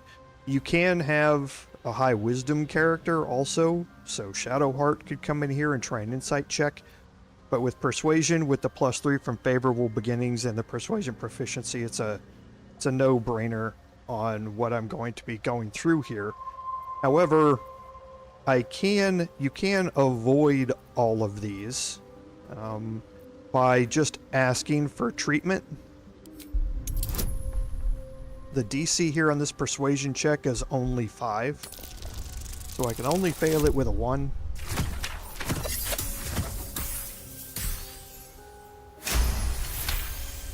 The game wants you to get into the Myconid Colony. Weave through your mind. seeking your true intent. Then the Sovereign drones a new melody, cautious but welcoming. Descend to me. Let us speak in flesh. The persistent music coaxes you forward. The Sovereign expects you.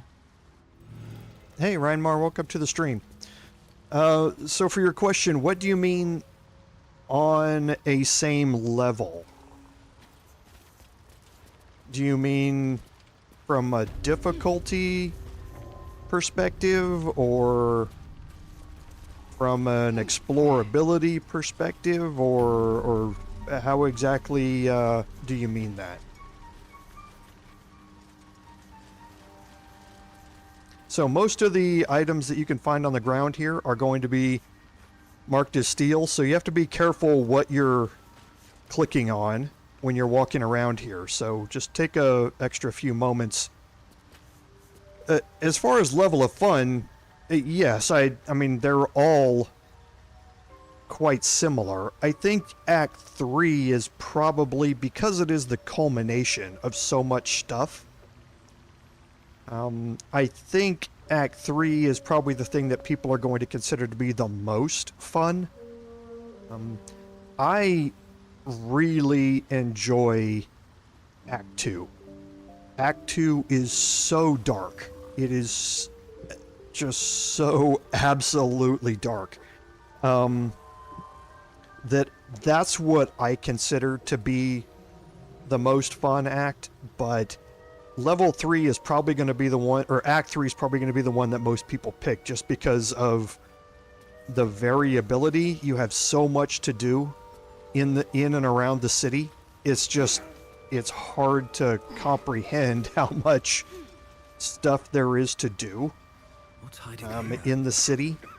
And because of that variability, it's also very, very fun. I've had hundreds and hundreds of hours in Act 1, and I still find it very, very enjoyable to play through.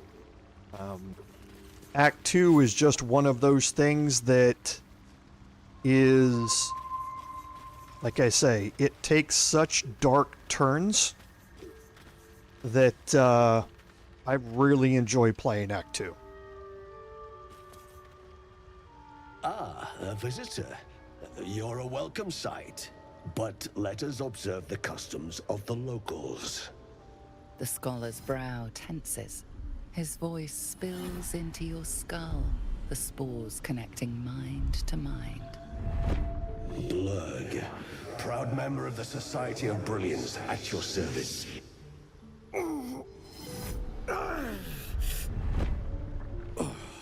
Or perhaps not. Your mind is far more complex than that of the fungi.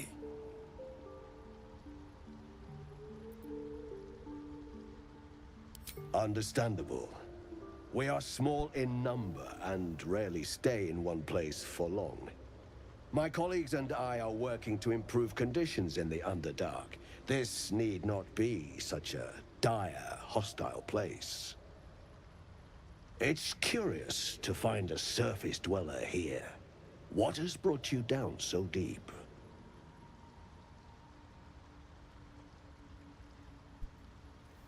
Yeah, CK, hey, welcome to the stream. I'll, as soon as I finish this conversation here, I'll get back to your question. A common phenomenon in the Underdark, I'm afraid. Could I ask what you were searching for to begin with?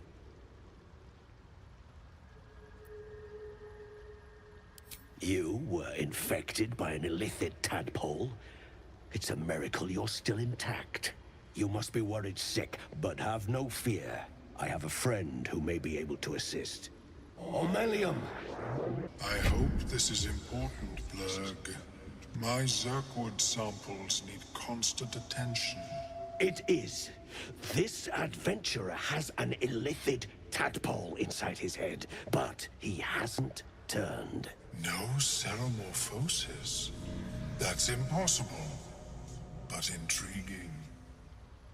Are you looking to have it extracted?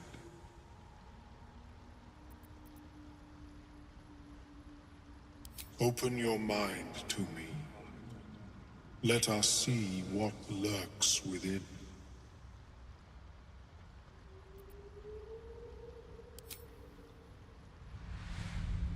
As Omeluum's mind pierces yours, the tadpole pulses with power. It feels 10 times its size. Alive, awake, almost smug. This is most unusual. The incubation period should be complete, as should your transformation. But the larva is infused with strange magic. It appears to be in some form of stasis.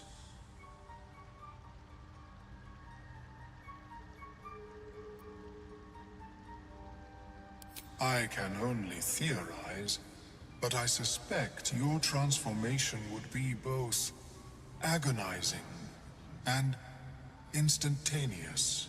I thought it was always agonizing, Omeluum.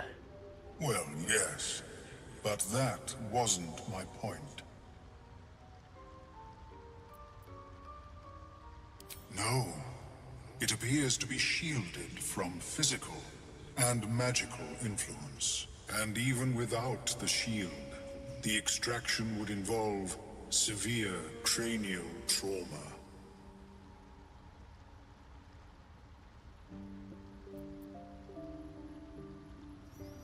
I intend no disrespect, but one can only heal so much of their own brain tissue. But not to worry. Should you transform, I will happily perform a new examination. A nautiloid? Fascinating. I have never set foot on one myself. They were our warships during the greatest eras of the Illithid Empire. We ruled the entire astral plane from their decks. The design was lost when the Gith rebelled and ended our dominion.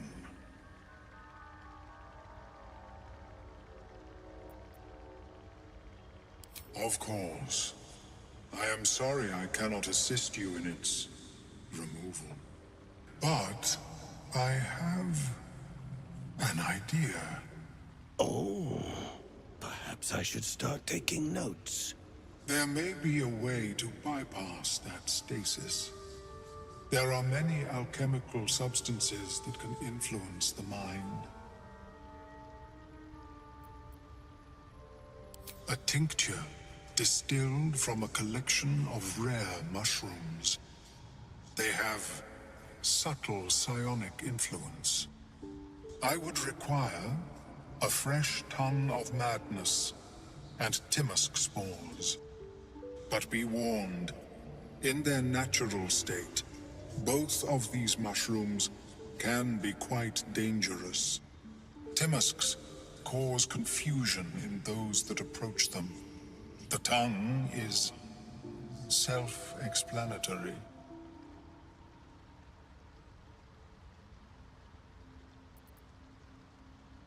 My formula will hamper the more harmful effects once the mushrooms are brewed into a potion. Your sanity, however much you possess, should remain intact.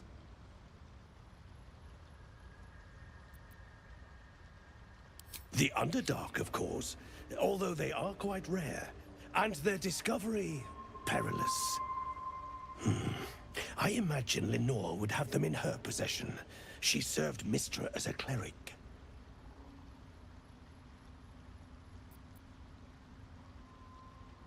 She is quite fond of her garden. Lenore has always been a lonely sort. Nature was her only companion. I offered her the chance to join the society, but she refused. Her experiments on Susa bark took priority. May your travels be safe and swift. I have never seen anything like it, Blurg. Is my species evolving? Okay, so interesting conversation with Omeluum here. You can talk to Blurg again. Oh, and CK, yes, as close as we can get, utilizing the current rule sets that are implemented in the game, this is a Hexblade Paladin. I have levels of Warlock.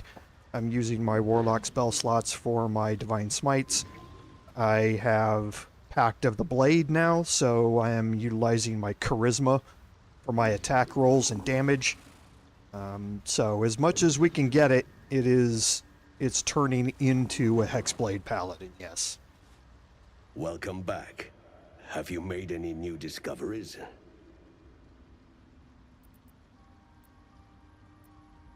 I do enjoy a good bargain, if anything in my private collection is to your liking.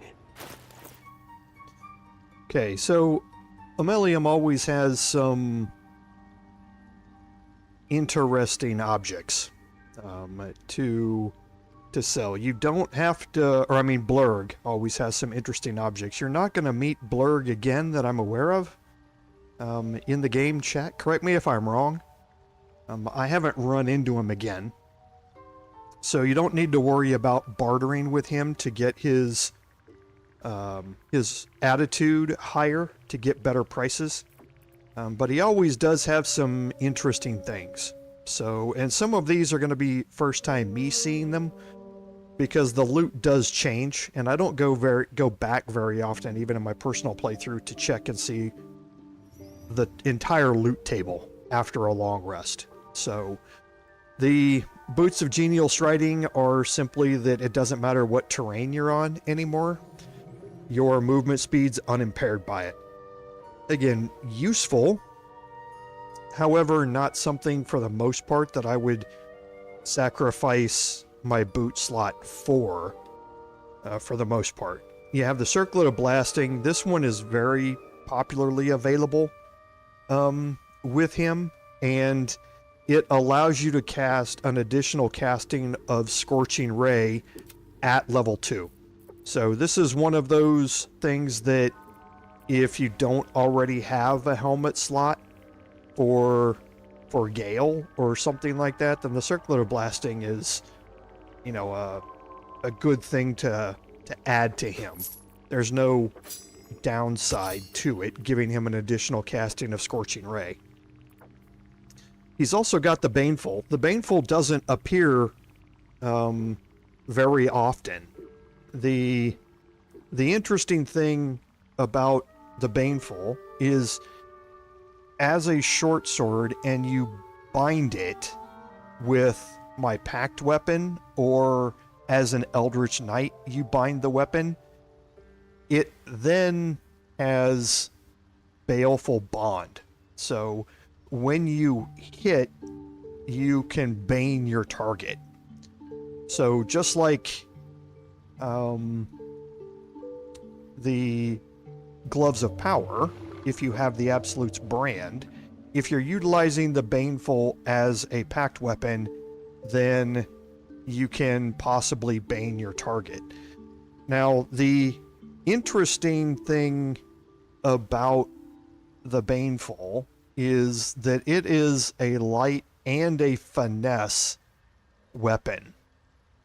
So if you're utilizing this with a dual weapon or dual wielding build, either as your Eldritch Knight or as a Pact of the Blade Warlock or a Hexblade Paladin or something like that, having this as your offhand weapon can be very interesting, because that Bane doesn't apply, just like a lot of other things that we've looked at.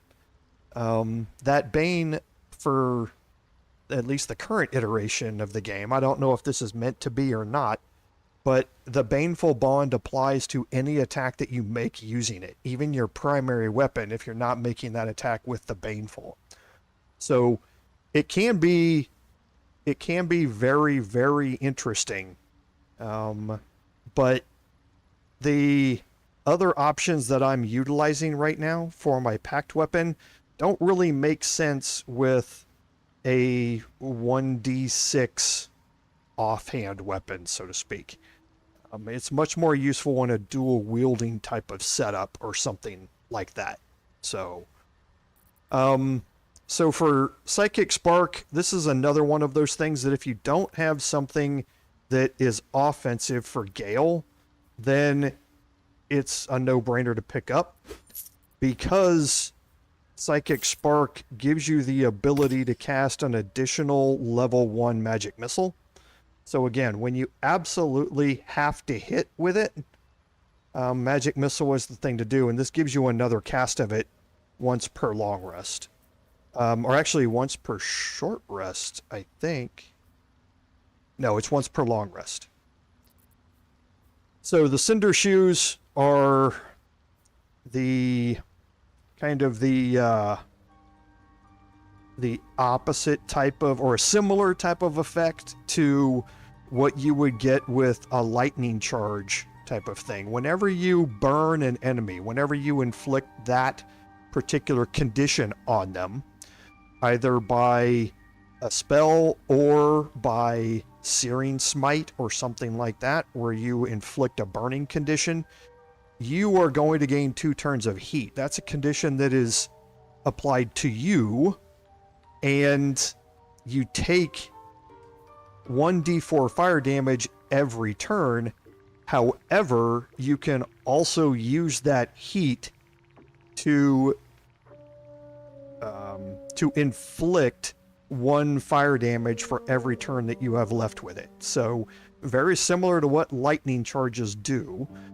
Whenever you burn an enemy, you gain 2 turns of heat, so you're going to take fire damage when you do it, but you can also turn around and toggle that heat damage to give you 1 fire damage for every turn, which is +2 damage on the first turn or +1 damage on the second turn that you have it.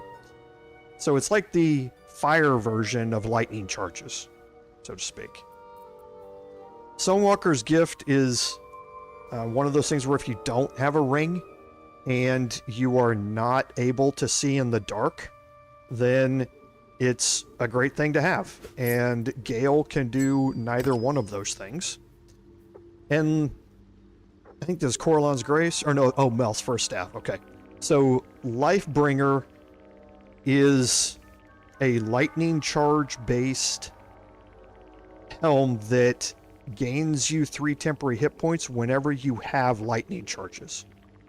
So again, if you're utilizing a spellcaster or somebody like that, or somebody else who doesn't have a helm that's doing anything else, which again, for Astarion, having intelligence of 17 doesn't really matter a whole lot for him. If he's able to generate lightning charges, then he would gain 3 temporary hit points. Right now, we don't have anything on him to generate those lightning charges. So, situationally for individual characters can be useful, just not something I ever concentrate on. And then Mel's First Staff is just what it sounds like, and that it gives you the ability to cast Melf's Acid Arrow at level 2. But it also gives you the Arcane Enchantment, which is a +1 bonus to spell save DC and spell attack rolls. So again, looking at Gale, he would normally have... Oh, I think I swapped out when I drag and dropped it. It swapped out from...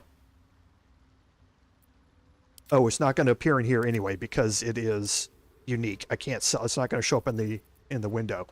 But Gale normally carries the staff that we received from Auntie Ethel's room. However, carrying this staff would be able to swap out Ray of Sickness for Melf's Acid Arrow just once per long rest, I think.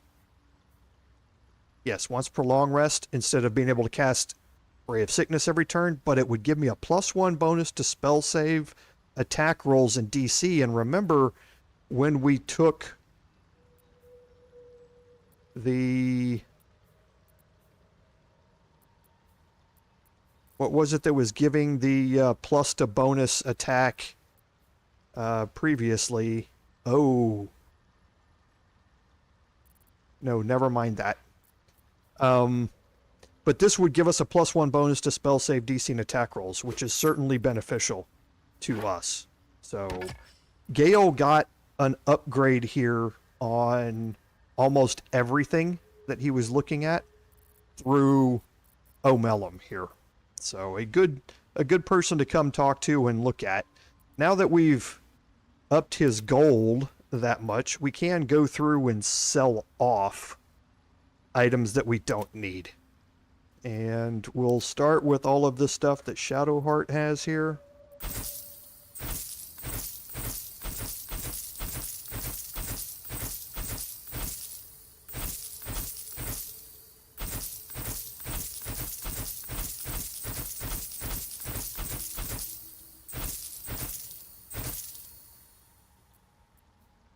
Okay, I'm probably carrying way too many grease bottles. I'm going to save the Blazer of Benevolence. And I'm going to be keeping some of this for Gale magical items. Items to give to Gale when he needs them.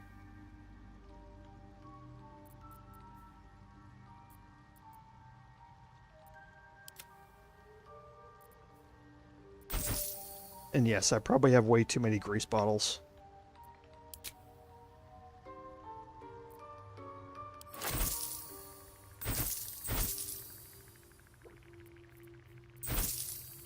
Probably don't need to be carrying around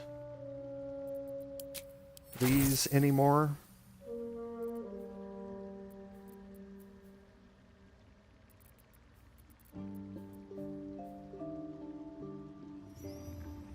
Okay, and yes, I need to go through these in my offhand. I get rid of the Great Axe +1.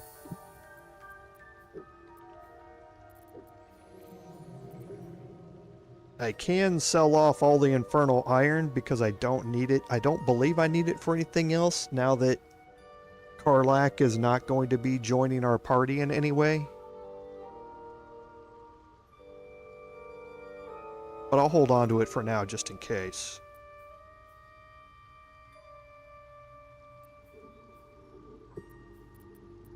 Okay, I think we're going to get rid of the padded armor +1.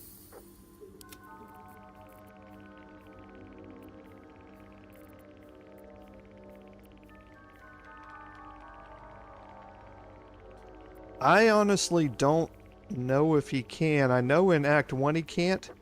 I haven't tried to use it for anything like that in Act 2.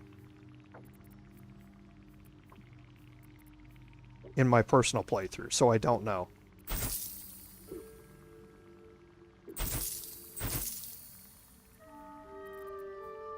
Do I have shovels on multiple people? No.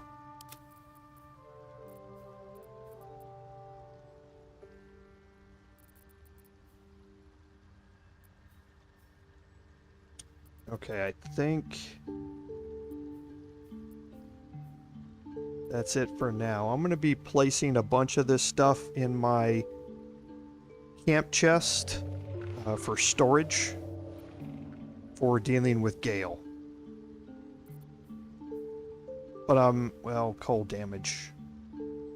No, I'm going to get rid of the Robe of Summer too.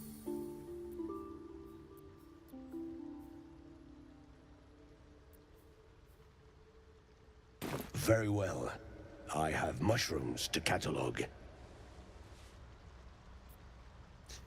How is your more personal... Okay, so let's head out here, and we can head up top here.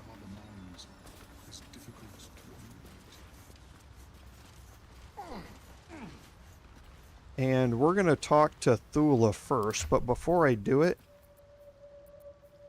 going to make sure I have an antidote. I do. Seems like a good moment to talk. Don't.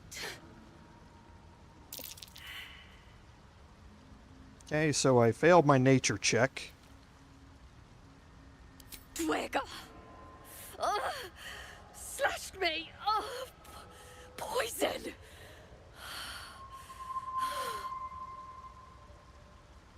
Now, what you're supposed to do is to listen to her story, find out who has the cure, go track them down, retrieve it, and bring it back here. However, if you have an antidote in your possession, you can give it to her right now.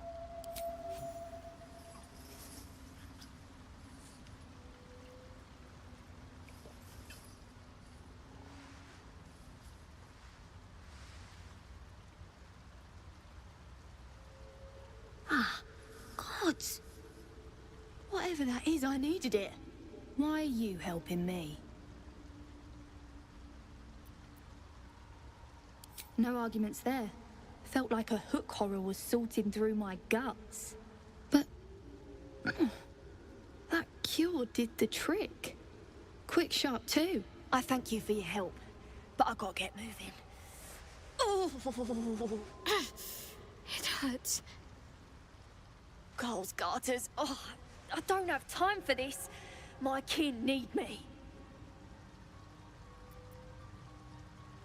Seems you're the helping kind. All right. I need you to rescue my kin. Not charity, mind. We can pay.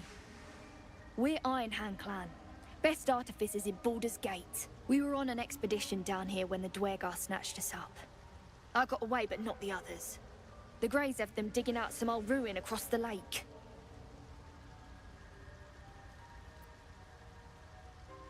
Just mining for materials. Nothing unusual. The briefest hesitation, but enough. She's lying. But our work pays well. Help my clan, and we'll make it worth your while. I swear.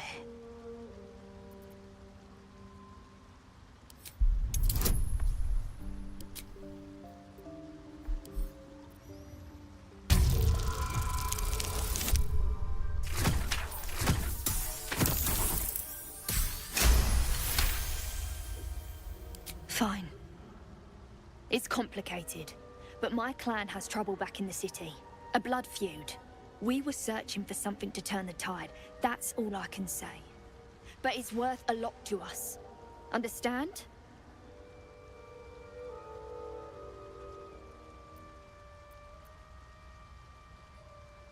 Look, you've done me a good turn and you deserve the truth. But that's as much of it as I can tell, I swear it. If you need to go your own way, I respect that, but still, I'm asking. Thank you. Only wish I could go with you. But here. I nabbed these boots from the Greys when I ran. I'll feel better knowing you're using them to kick some Dwergar ass. I'll mark where I made my escape, and wait here, I suppose. Not much choice, eh? Okay, so we do get an inspiration from that. And opening up our quest log, we did get the quest from Omeluum to look for some mushrooms, and we learned about the cleric named Lenore. We also got the quest to save the Grimforge gnomes. That we just picked that up from Thulla. And it advanced this quest. Maybe I just didn't pick or hadn't picked it, but we did complete cure the poison gnome. So if you give her the antidote, she gives you an item. That item, oh boy.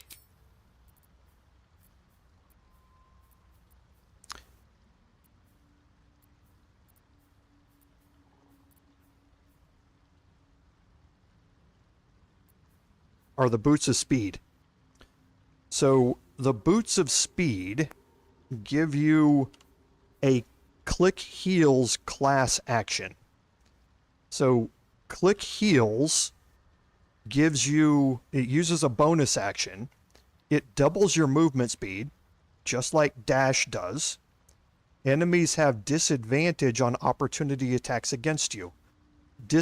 disengage, which is another bonus action, allows you to move away without invoking an attack of opportunity. This doesn't do something that good. However, it does allow disadvantage on those opportunity attacks. So this is kind of like dash and a little bit lesser disengage all in one using a single bonus action. Right? So if you look at what we have here from the spring step boots, if I dash, I'm going to gain momentum for 3 turns. So I'm going to gain additional movement of another 1.5 meters per turn whenever I don't dash.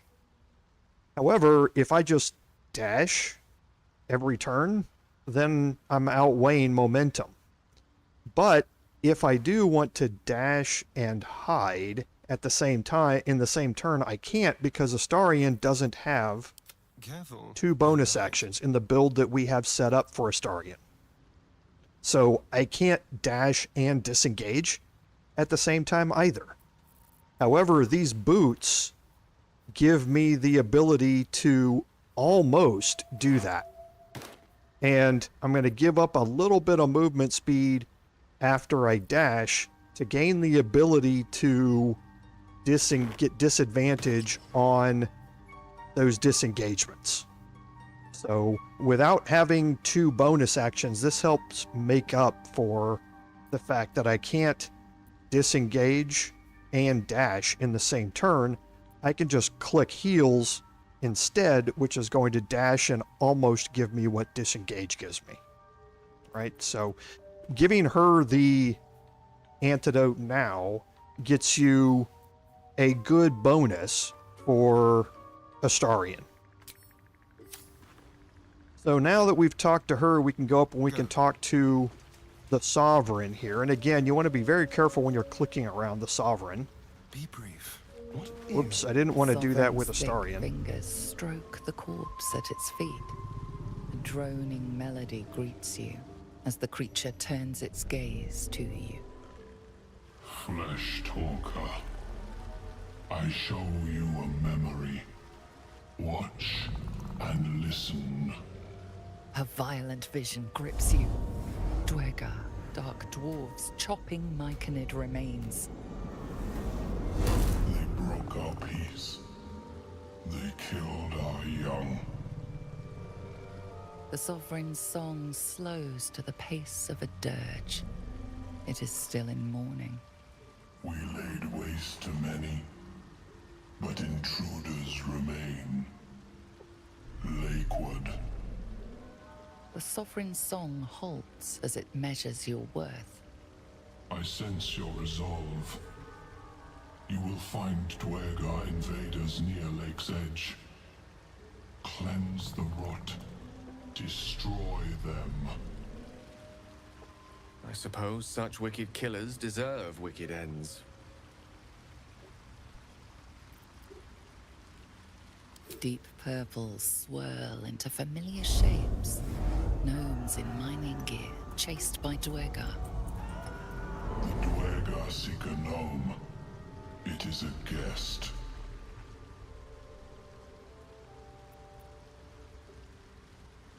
The Sovereign says nothing, but you hear appreciation in its song.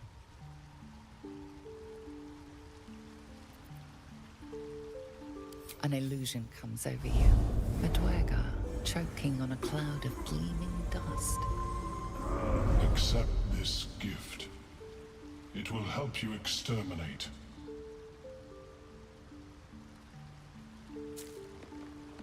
The Sovereign gifts you one more vision.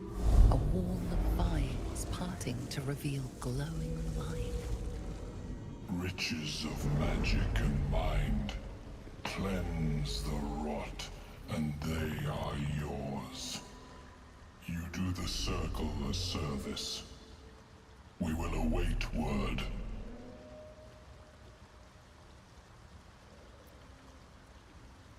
We breathe life into our enemy's flesh. The dead make a fine host for my growing children. If I die down here, destroy my corpse.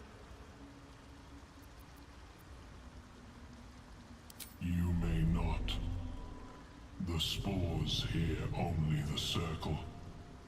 They dance to no other harmony.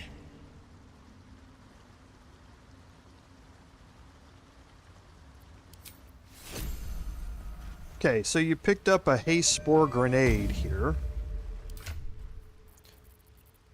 And that went to Astarion, I believe. Yes, it did. So it's basically a haste, an AoE haste spell that you throw, and anybody that's in it becomes hasted. Oh, and there was something else I was looking at. Oh, yeah, that's what it was. Okay, sorry, was just thinking to myself here. So these boots have seen everything. We're going to make our way back down here. There are a couple of glowcap mushrooms over here that are not marked as steel.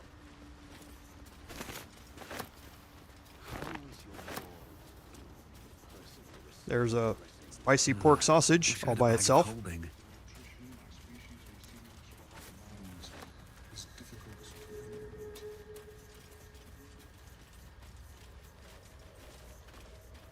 And there's a single acorn truffle over here as well.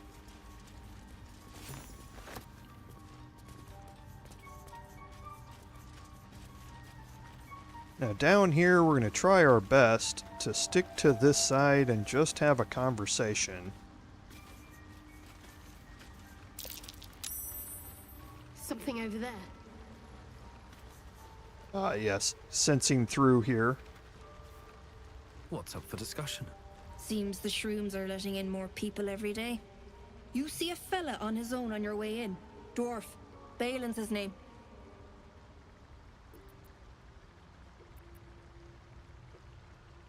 Right. Never mind. My useless husband. Sent him for an errand. It's no surprise he's made a mess of it. Knock yourself out.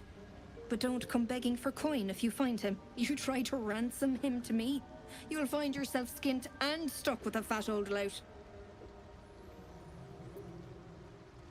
Bald, blue tunic, dumb as a stick.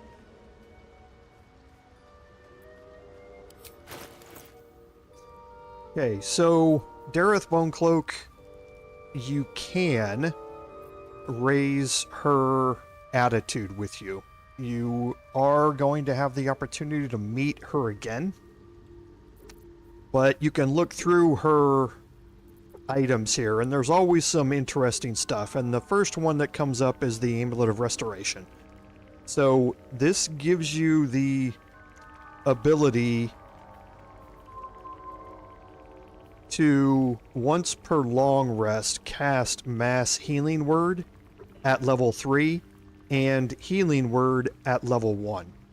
So for your cleric type characters, this is a great amulet. Don't get me wrong, Selûne's Dream is nice. But this is the melee version. This is the cantrip version of Cure Wounds. Whereas this is the ranged version of healing. So these all can be cast within 18 meters, and it's a great amulet to have. So it's going to be a straight upgrade for Shadowheart. So for the rest of this, fairly straightforward. The Corrosive Flail is a very common thing from her. What the Corrosive Flail gives you is Corrosive Strike as an action once per short rest. It basically allows you to deal additional acid damage that's equal to your proficiency bonus, which in our case at our level is 3. So you would then create an acid pool around the target, which reduces their armor class by 2, makes them easier to hit. So for her, who's just using a flail +1, this is a straight upgrade for her by giving her an additional item here, or additional weapon ability here to use. So there's no reason not to upgrade it if you have the money to do it. And we can sell off that flail.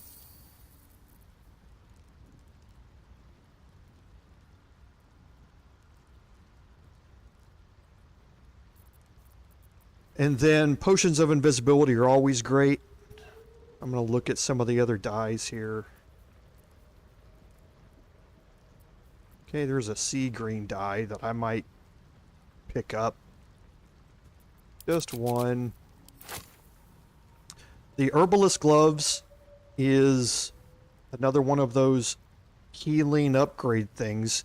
If you ever heal a target that is poison, or a target that's poisoned, it acts as if you gave them an antidote. So it's a free unpoison, so to speak, if you're going to heal anybody. So useful, just not, all that useful.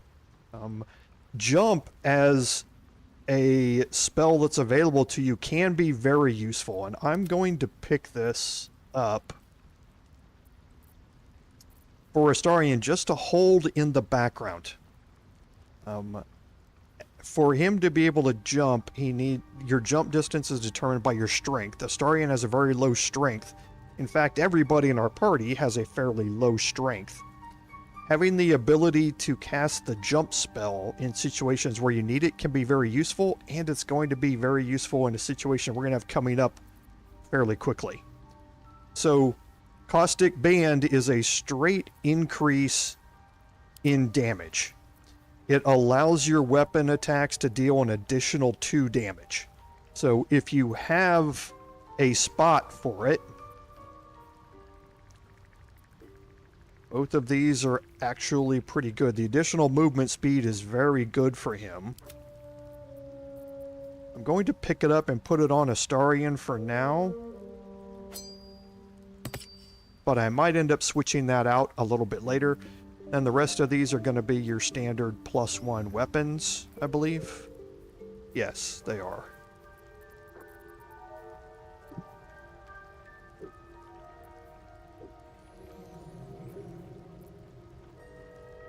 Okay, so is there anything else I want to sell off here real quick?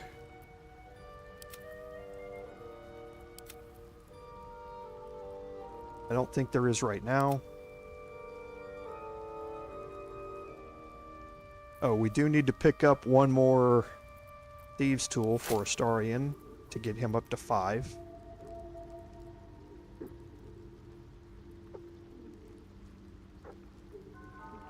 And I think that's good. He's got +1 hand crossbows already. Okay. Baelen, where are you? So, let's take... Oh, I picked up Blue Cap, which is camp supplies. It's probably what some of this is too, yep.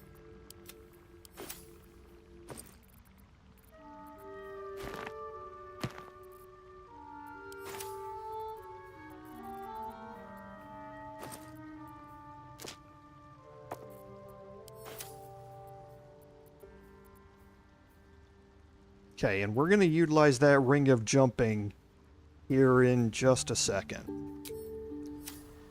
Alright, now waiting here at the exit is Sovereign Glut. And this is going to be a very interesting portion of the playthrough here. It's not going to be very interesting for you. I apologize in advance. But it's going to be fairly interesting for me because my playthrough could go horribly wrong here. So we're going to go over and talk to Sovereign Glut. Fleshwalker, tongue talker, far you've come. Reach into memory. Tell me of home.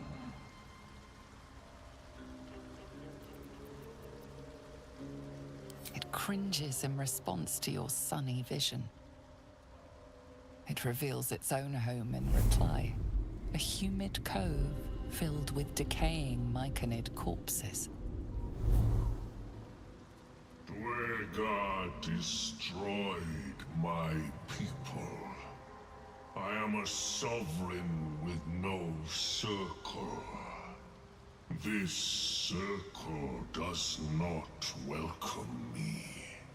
But I have heard the song. You mean to cleanse the Dwergar rot. I mean to join you.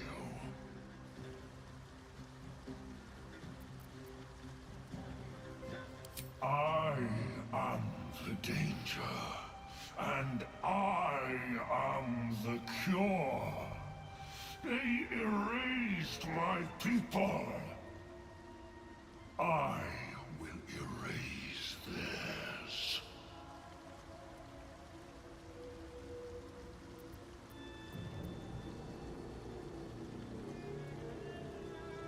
Remain in the Underdark, and I will follow. We cleanse the rot together. Okay, so now Sovereign Glut is part of our party. He's shown as a follower to my Paladin. Sovereign Glut is actually pretty powerful. He does have a multi-attack that works on prone targets. So remember that. You can now you can now specifically try and knock targets prone so that Glut can land his multi-attack. He also has advantage on ability or strength ability checks and saving throws using athletics, but he also has sun sickness, which means that you can't take him out into sunlight. That's one of the reasons why he says, I will stay with you as long as you stay down here. But Glut's main selling point is animating spores. This is what Sovereign Spaw was doing, and what you see walking around here.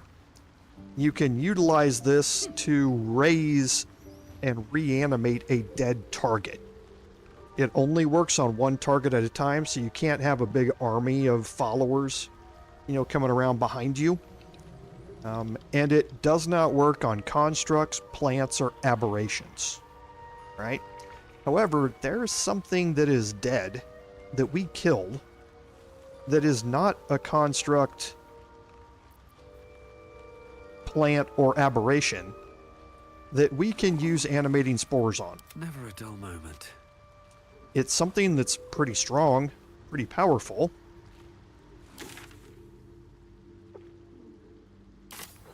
And we're going to walk back there Light on my feet. and get it. We're going to walk back there and get it because I don't know if I can fast travel back there with Glut in my party. Once you get close to the Selûnite temple, he doesn't want to follow you anymore.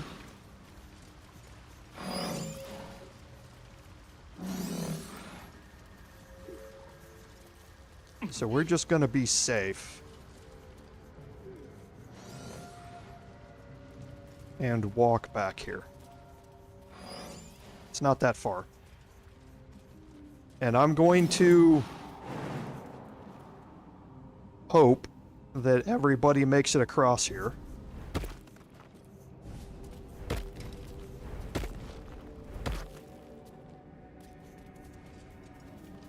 Let's go, Glut.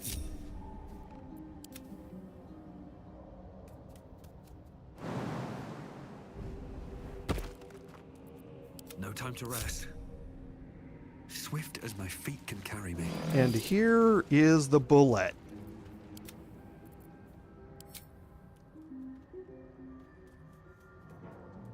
Silence!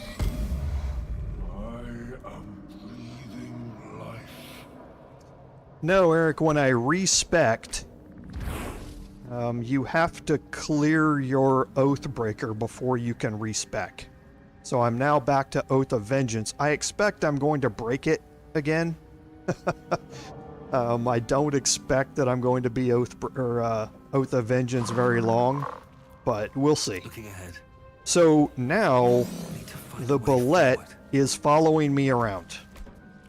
It is another follower to my Paladin, and it's got 82 hit points out of 125. I can heal it, just like I can heal anything else.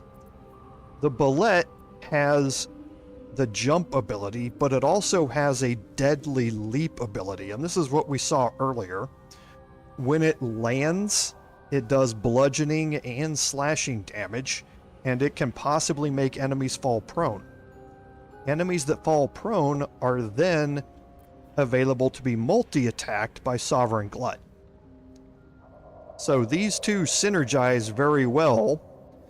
The Bulette also has a ranged acid attack, and his bite attack does 4d12 plus 4.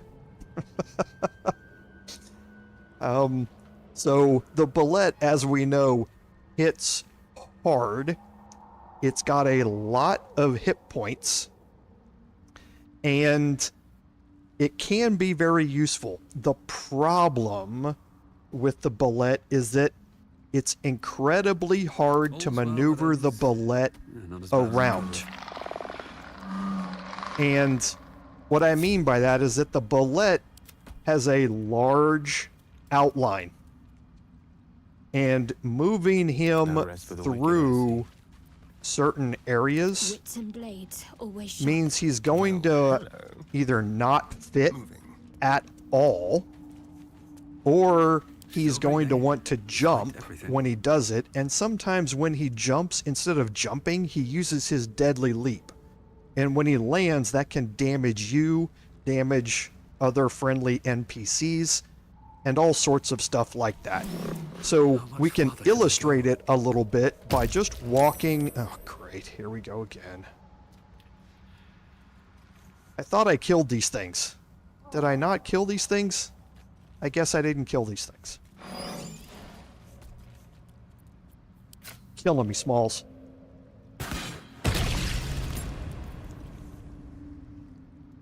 I don't have to kill the sprouting Timask. I don't think they do the same thing.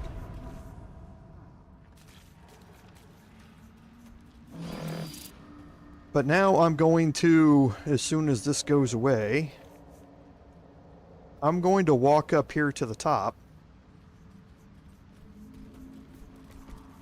And the Bulette has no problem doing that.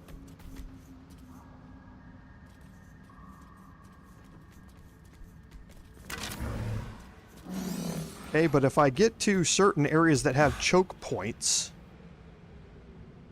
I'm going to have problems with the Bulette moving around. It's not going to be able to fit. And again, it's going to have to jump or possibly do something on its own that can be really bad for me. So I want to, in those cases, take manual control of the Bulette and move it where I want it to go. Okay, so you're going to run into several of those types of situations where the Bulette can't go somewhere that you want to go, and you need to manually try and move it there yourself. Okay, and one of those areas is through the Myconid Colony. So we'll head back down here where everybody else is.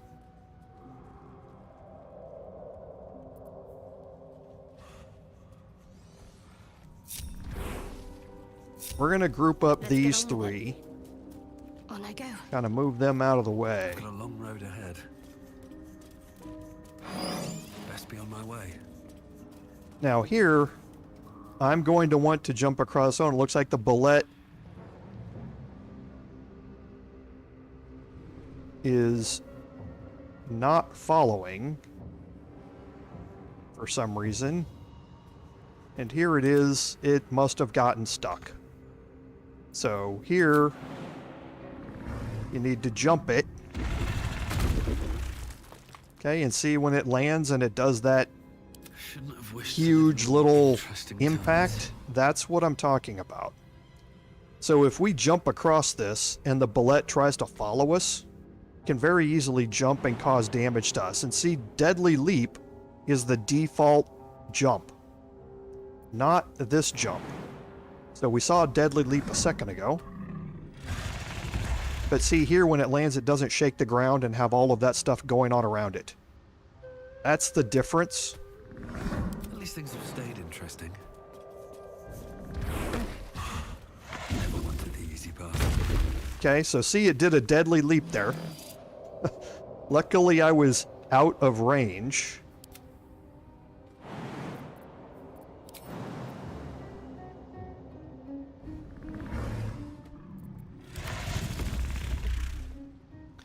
And this is what we're going to have to deal with, because the Myconid Colony, the way that we want to go over there, there's only one way to get out over there. And that's by walking down this set of mushrooms here. Right? So I need to get him through the Myconid Colony and out that exit over there without him causing with haste havoc here.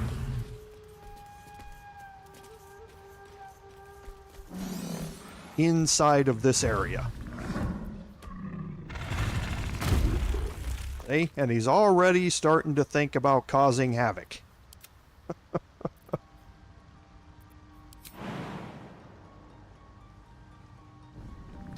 All right, what now? Don't jump again. Don't jump again. He's going to jump again. Okay. So, I can take him down here.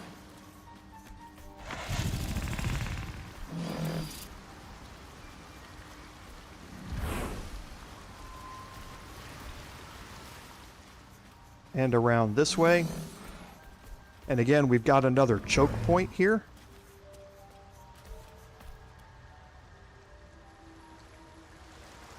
So here, we're just going to try and run down there as fast as we can, I think.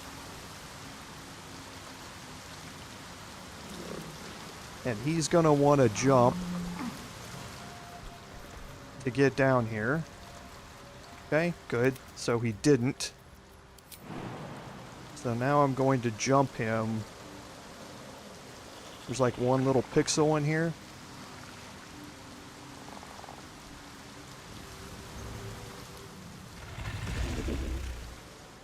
And then you can jump him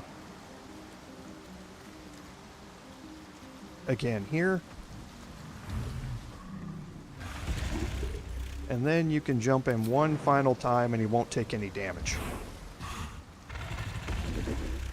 Now, once you've gotten him down here, it's fairly clear with the exception of getting through here. I think he's able to get through this side, but not this side. But now we can group everybody back up. Onward then.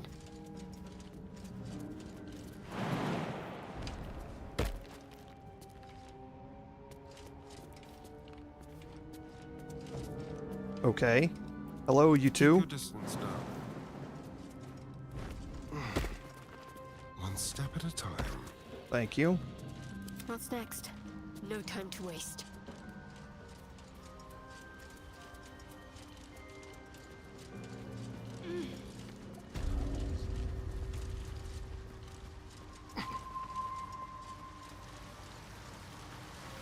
So yeah, the Bulette's awesome.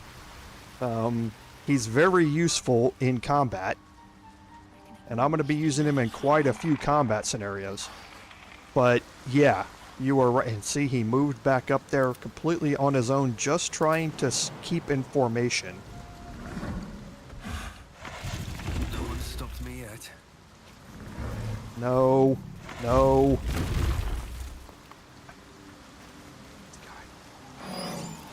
You're killing me, Smalls. Jump down here and stay down here, please. Thank you. No one back home will ever believe this. All right. So after all of that, Don't mind if I do. we're going to, and now you again need to be Faith will guide me. careful when you're walking around, because if you're going to go somewhere and Time for Danny. the Bulette can't get there, What to do? it's going to have issues, or your entire party can possibly have issues. Okay, so it is able to go around that side. Good. So I don't have to worry about anything here. I can have an interaction with a deep hole here. Even with your keen eyesight, the hole below you soon plummets into an abyss of impossible darkness. Your call echoes as it plunges downward, before gradually fading away. Even with your keen eyesight, the hole below you soon plummets into an abyss of impossible darkness. Your call echoes as it plunges downward, before gradually fading away. Okay, so in chat, has anyone found a use for the deep hole other than it responding to you? Even with your keen eyesight, the hole Has anybody below tried you dropping soon something into the plummets deep an hole or abyss anything of like that? impossible darkness. Your call echoes as it plunges downward, before gradually fading away.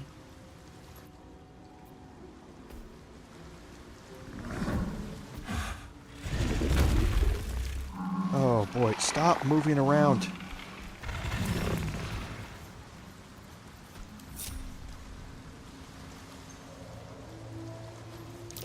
Okay, so Deep. It's still fresh. Some monster did this, marking its territory. okay, this is a reference to what we're going to be encountering here pretty soon. And Let's be quick. as part of this,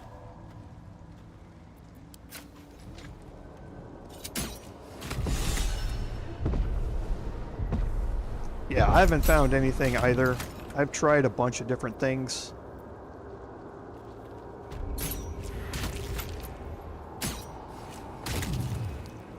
I was just curious if anybody else had run into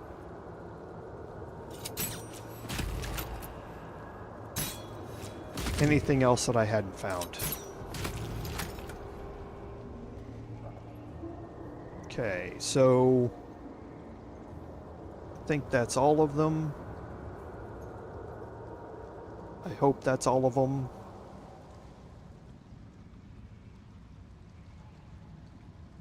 Okay, now triggering the Bibberbang is going to let out nauseous fumes. The nauseous fumes take a while to go away, but this is by far the safest way to do it. You can ignite these nauseous fumes, and this whole thing will explode.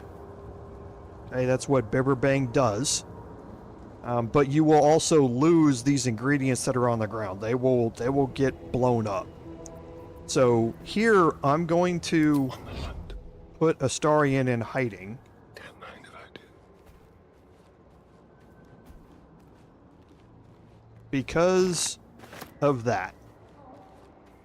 We have hook horrors that are around here, and we're going to want to deal with them. However, I'm going to do something else first. The element of surprise. Actually, before I go down there,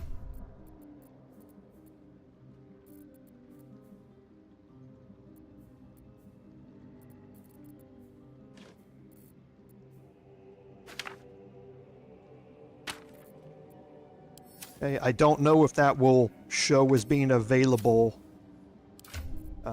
Actually, I don't want it there anyway. I want it here.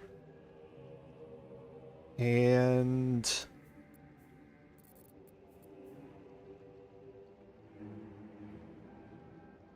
that's going to be a strength check, I think. So I'll put this over here just in case. And I'm going to take Astarion down here, and once we're down here, we can come out of hiding.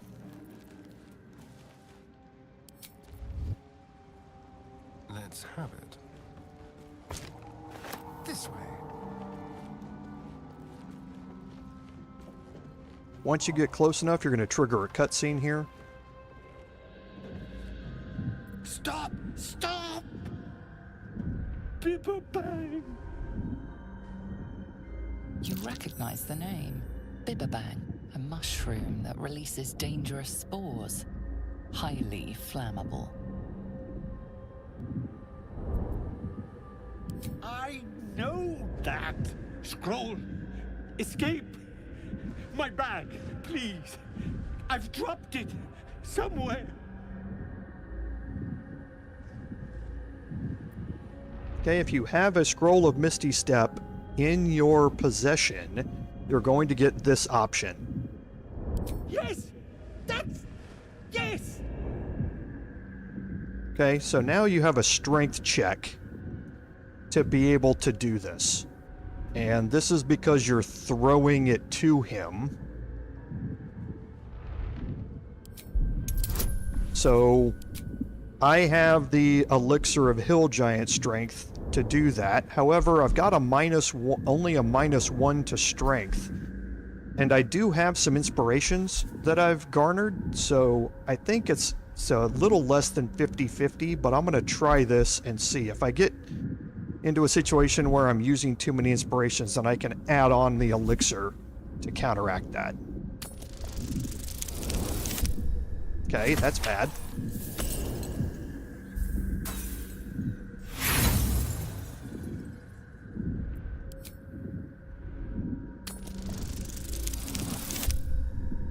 That's bad.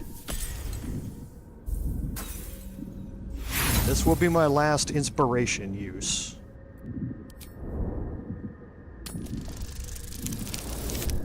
Okay, better.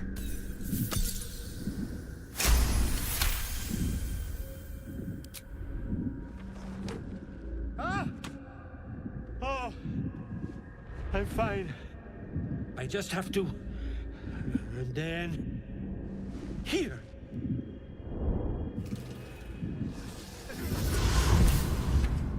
God. I can finally breathe. Ah! Right, as, what were you saying? I was looking for Derryth. She'll be worried sick. I must need to go. For you. Your trouble. Ta. Okay, and it gives you a scroll of invisibility for your trouble. Now, there was... I thought it was on him. It's not. It's on Shadowheart. So, the other reason that I want to go through this, and that I took the ring here.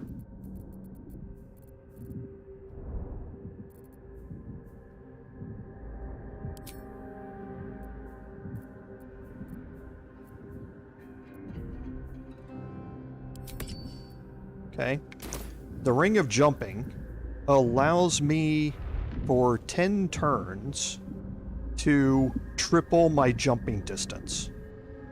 And this is exactly what I want to do. So I'm going to make my way into here. Okay, I'm going to go into turn-based mode. And I'm going to use the jump ability here.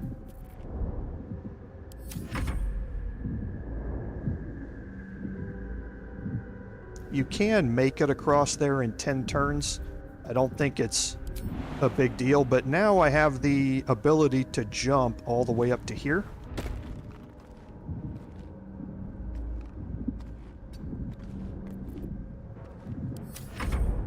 And remember, jump is going to last for 10 turns.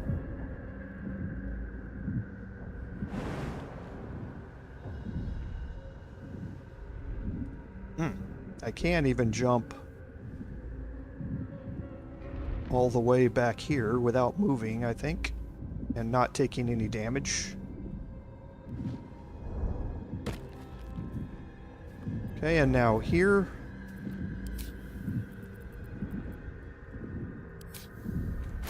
Doesn't show up in items, so I'm going to throw a bottle of water onto the torch here.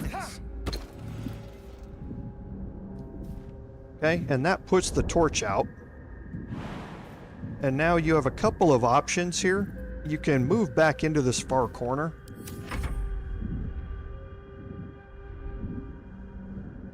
But what I recommend doing is jumping back up here on top. From up here, you get additional range on your weapon. And you need to be careful and watch how far you can actually go before it wants to try and move you. So see, I can reach all the way out to here.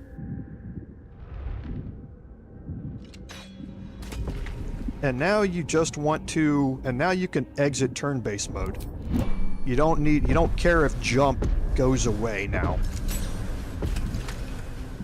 You want to start knocking out all of the Bibberbang.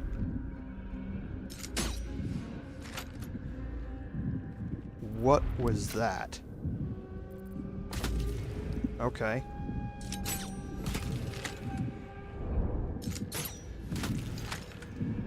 And there's quite a few here.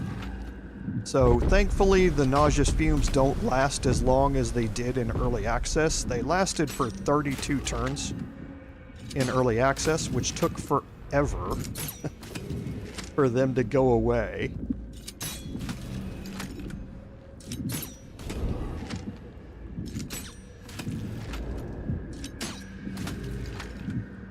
You do not want to ignite these, and that's why you have to cover up the torch or set the torch off first. If you shoot one of these, they're going to chain reaction explode, like you see here, and it's going to reach that torch, and then the whole area is going to go up in smoke. There's a Noblestalk back here, and there's also some other items back here in this corner that you do not want to get destroyed. So that's why jumping up there and taking that route around is a very easy way to get back to put out the torch, but you have to have the strength to be able to jump far enough to reach up there. And that's why I bought the ring, is because it's a cheap and easy way to get me that jump distance. Because I don't have anybody with jump. Lae'zel's not in our party, remember, so we don't have her Githyanki jump ability or her high strength to be able to make it. So we just want to continue clearing these out. And then once we've cleared out a few from up here and we've kind of gotten everything in our range, you can move back down to the bottom. We do want to clear these two out, because these two are going to keep me from getting down.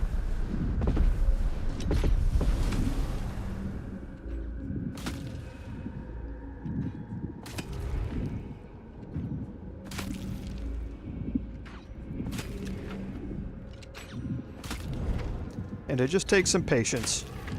I know this isn't the most exciting gameplay you've ever seen. But now to get back, you just have to jump across this little gap here, and Astarion is able to do it. Then he can make his way back down here to the bottom, and he can jump back down here once the fumes go away without taking any damage. And you don't need Astarion to do this. You can do this with any character. But when you're down here now, you want to keep your distance away from the spores, because the spores do have a large area here. So while you're clicking on these from down here, now you're free to move. So sometimes, see, it's going to have me move closer. And you want to be careful that you're not moving close enough to actually get drawn into the fumes.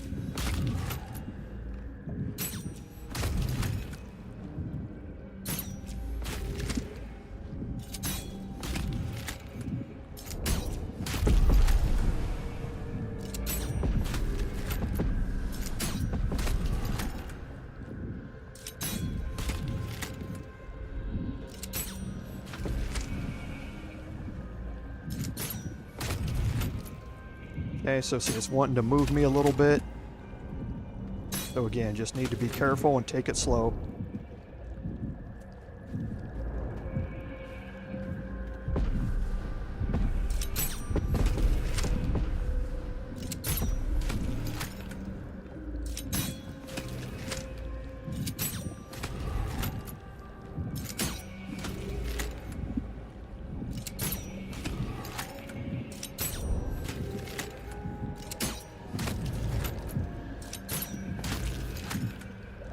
It does look like there's a path down here. Trust me, there is not. It's some sort of rendering thing. It's been talked about before. Nobody knows why, but there seems to be some sort of split here that keeps these clouds on this side from rendering correctly. It's rather strange.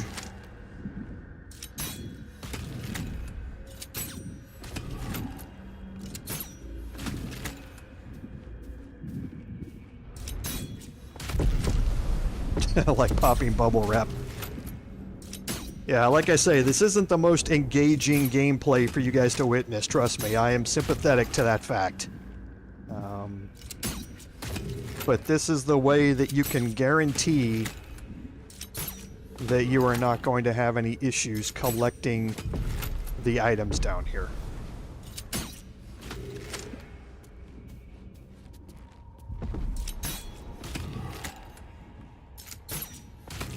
And I will tell you that in all my playthroughs, there's always one that I forget.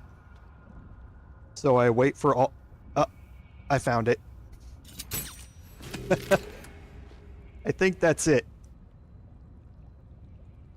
There's always... I wait for these clouds to go away, and there's always one sitting there that I missed. Every single playthrough I've ever done. Oh, there's another one.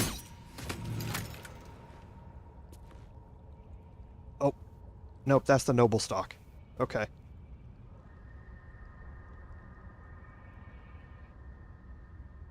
What do you know? Alright. That might be worth a look. So, we do have a dirt mound down here. I actually completely forgot about that one. It was just luck that I found it.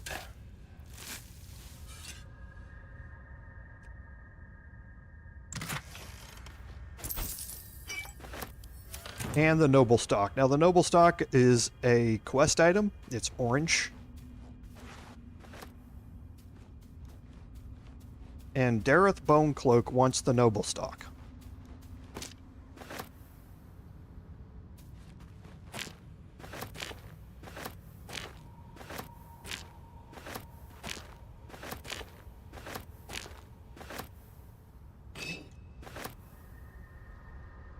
Okay, there are some items down here. And we can send those to camp. Send these over here. Now we can make our way back. So, easy. Just takes a little bit of patience.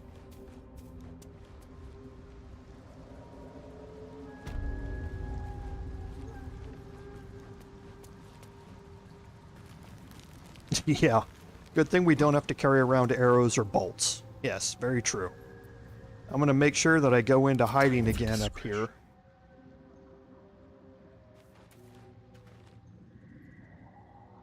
And I am going to... Never a dull moment. Put my Paladin in hiding. Glut into hiding. And the Bulette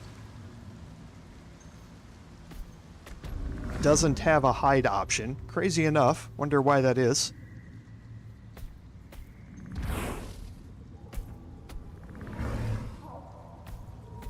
And I am going to trigger this combat with the Bulette. I'm going to deadly leap right there.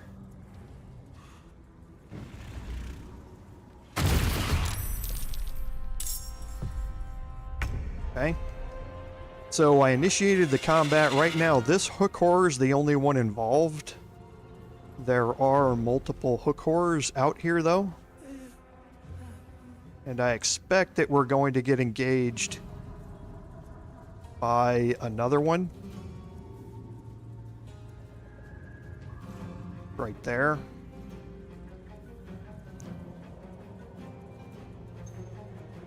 Okay, so here we can just try our regular bite attack against him.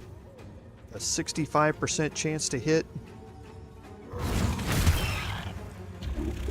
Okay, cause 25 points of damage. And I can do another deadly leap to the other side of him.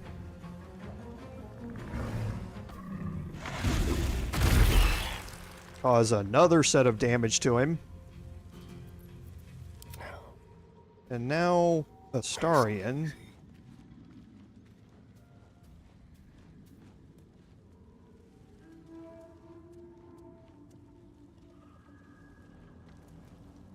And the hook horror is prone, actually. So we can illustrate this. Because he's prone, he doesn't have a detection cone.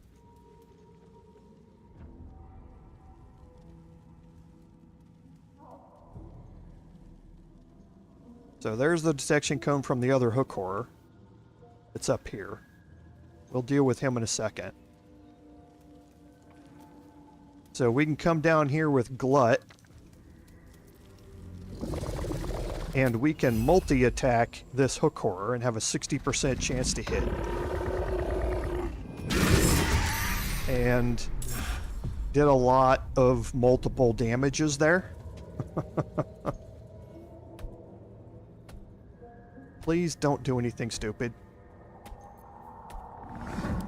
Let's not get caught off guard. Never wanted the easy path.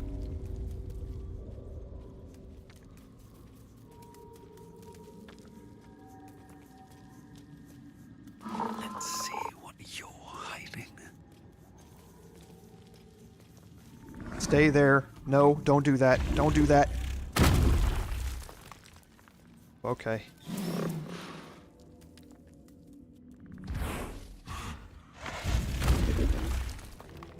Okay, that was just a jump.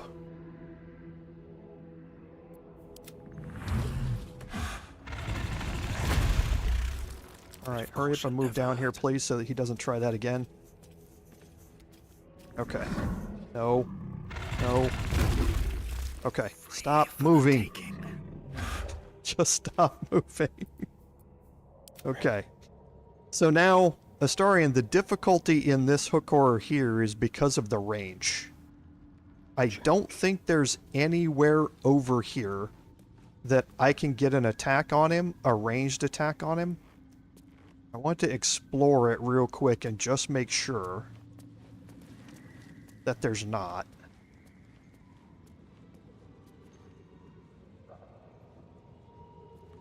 Yeah, it's real close. But yes, it's not.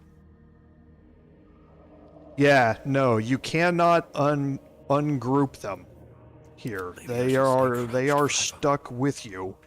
So whenever they move, they are going to move. So like I say, it's one of those things that makes the Bulette so powerful, but then again can make it extraordinarily, I guess it balances itself.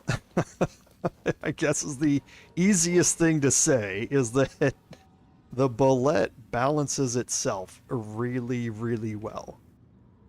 So I do have another way of getting up there. But the detection cones here are very, very weird.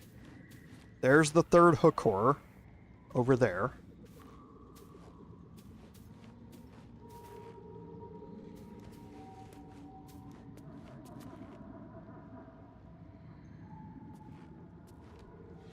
And I want to be careful here.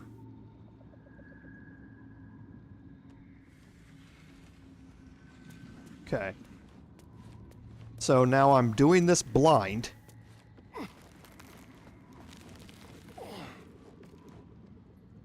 Okay, so I made it.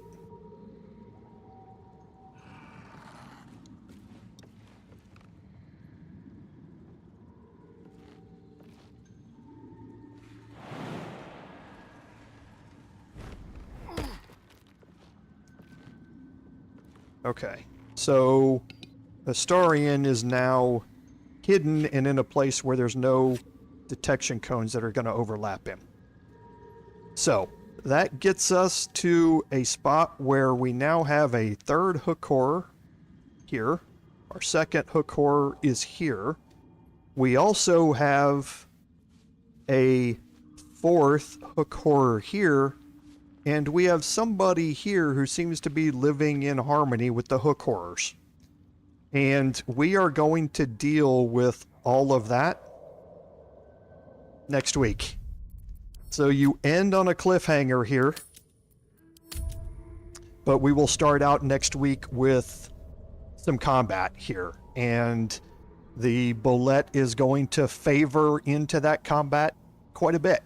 Because eventually all of these enemies are going to enter into combat with us. We might be able to clear out this top hook horror, but the others we're not going to be able to individually. So we'll try and clear out as much as we can, but we're going to get into a combat situation here, and the Bulette is certainly going to help us do that. And then guess where else we're going to take the Bulette? Because there's another encounter out here, besides the one on the shore, that we haven't done yet. It involves a spectator. And yes, we can, through some inventive maneuvering, get the Bulette into that encounter. So yes, we have some good stuff to look forward to next week. So again, I'd like to thank everyone for joining me today. Without your support, none of this would be possible. Until next week, this is Commander Jorval saying, fare thee well.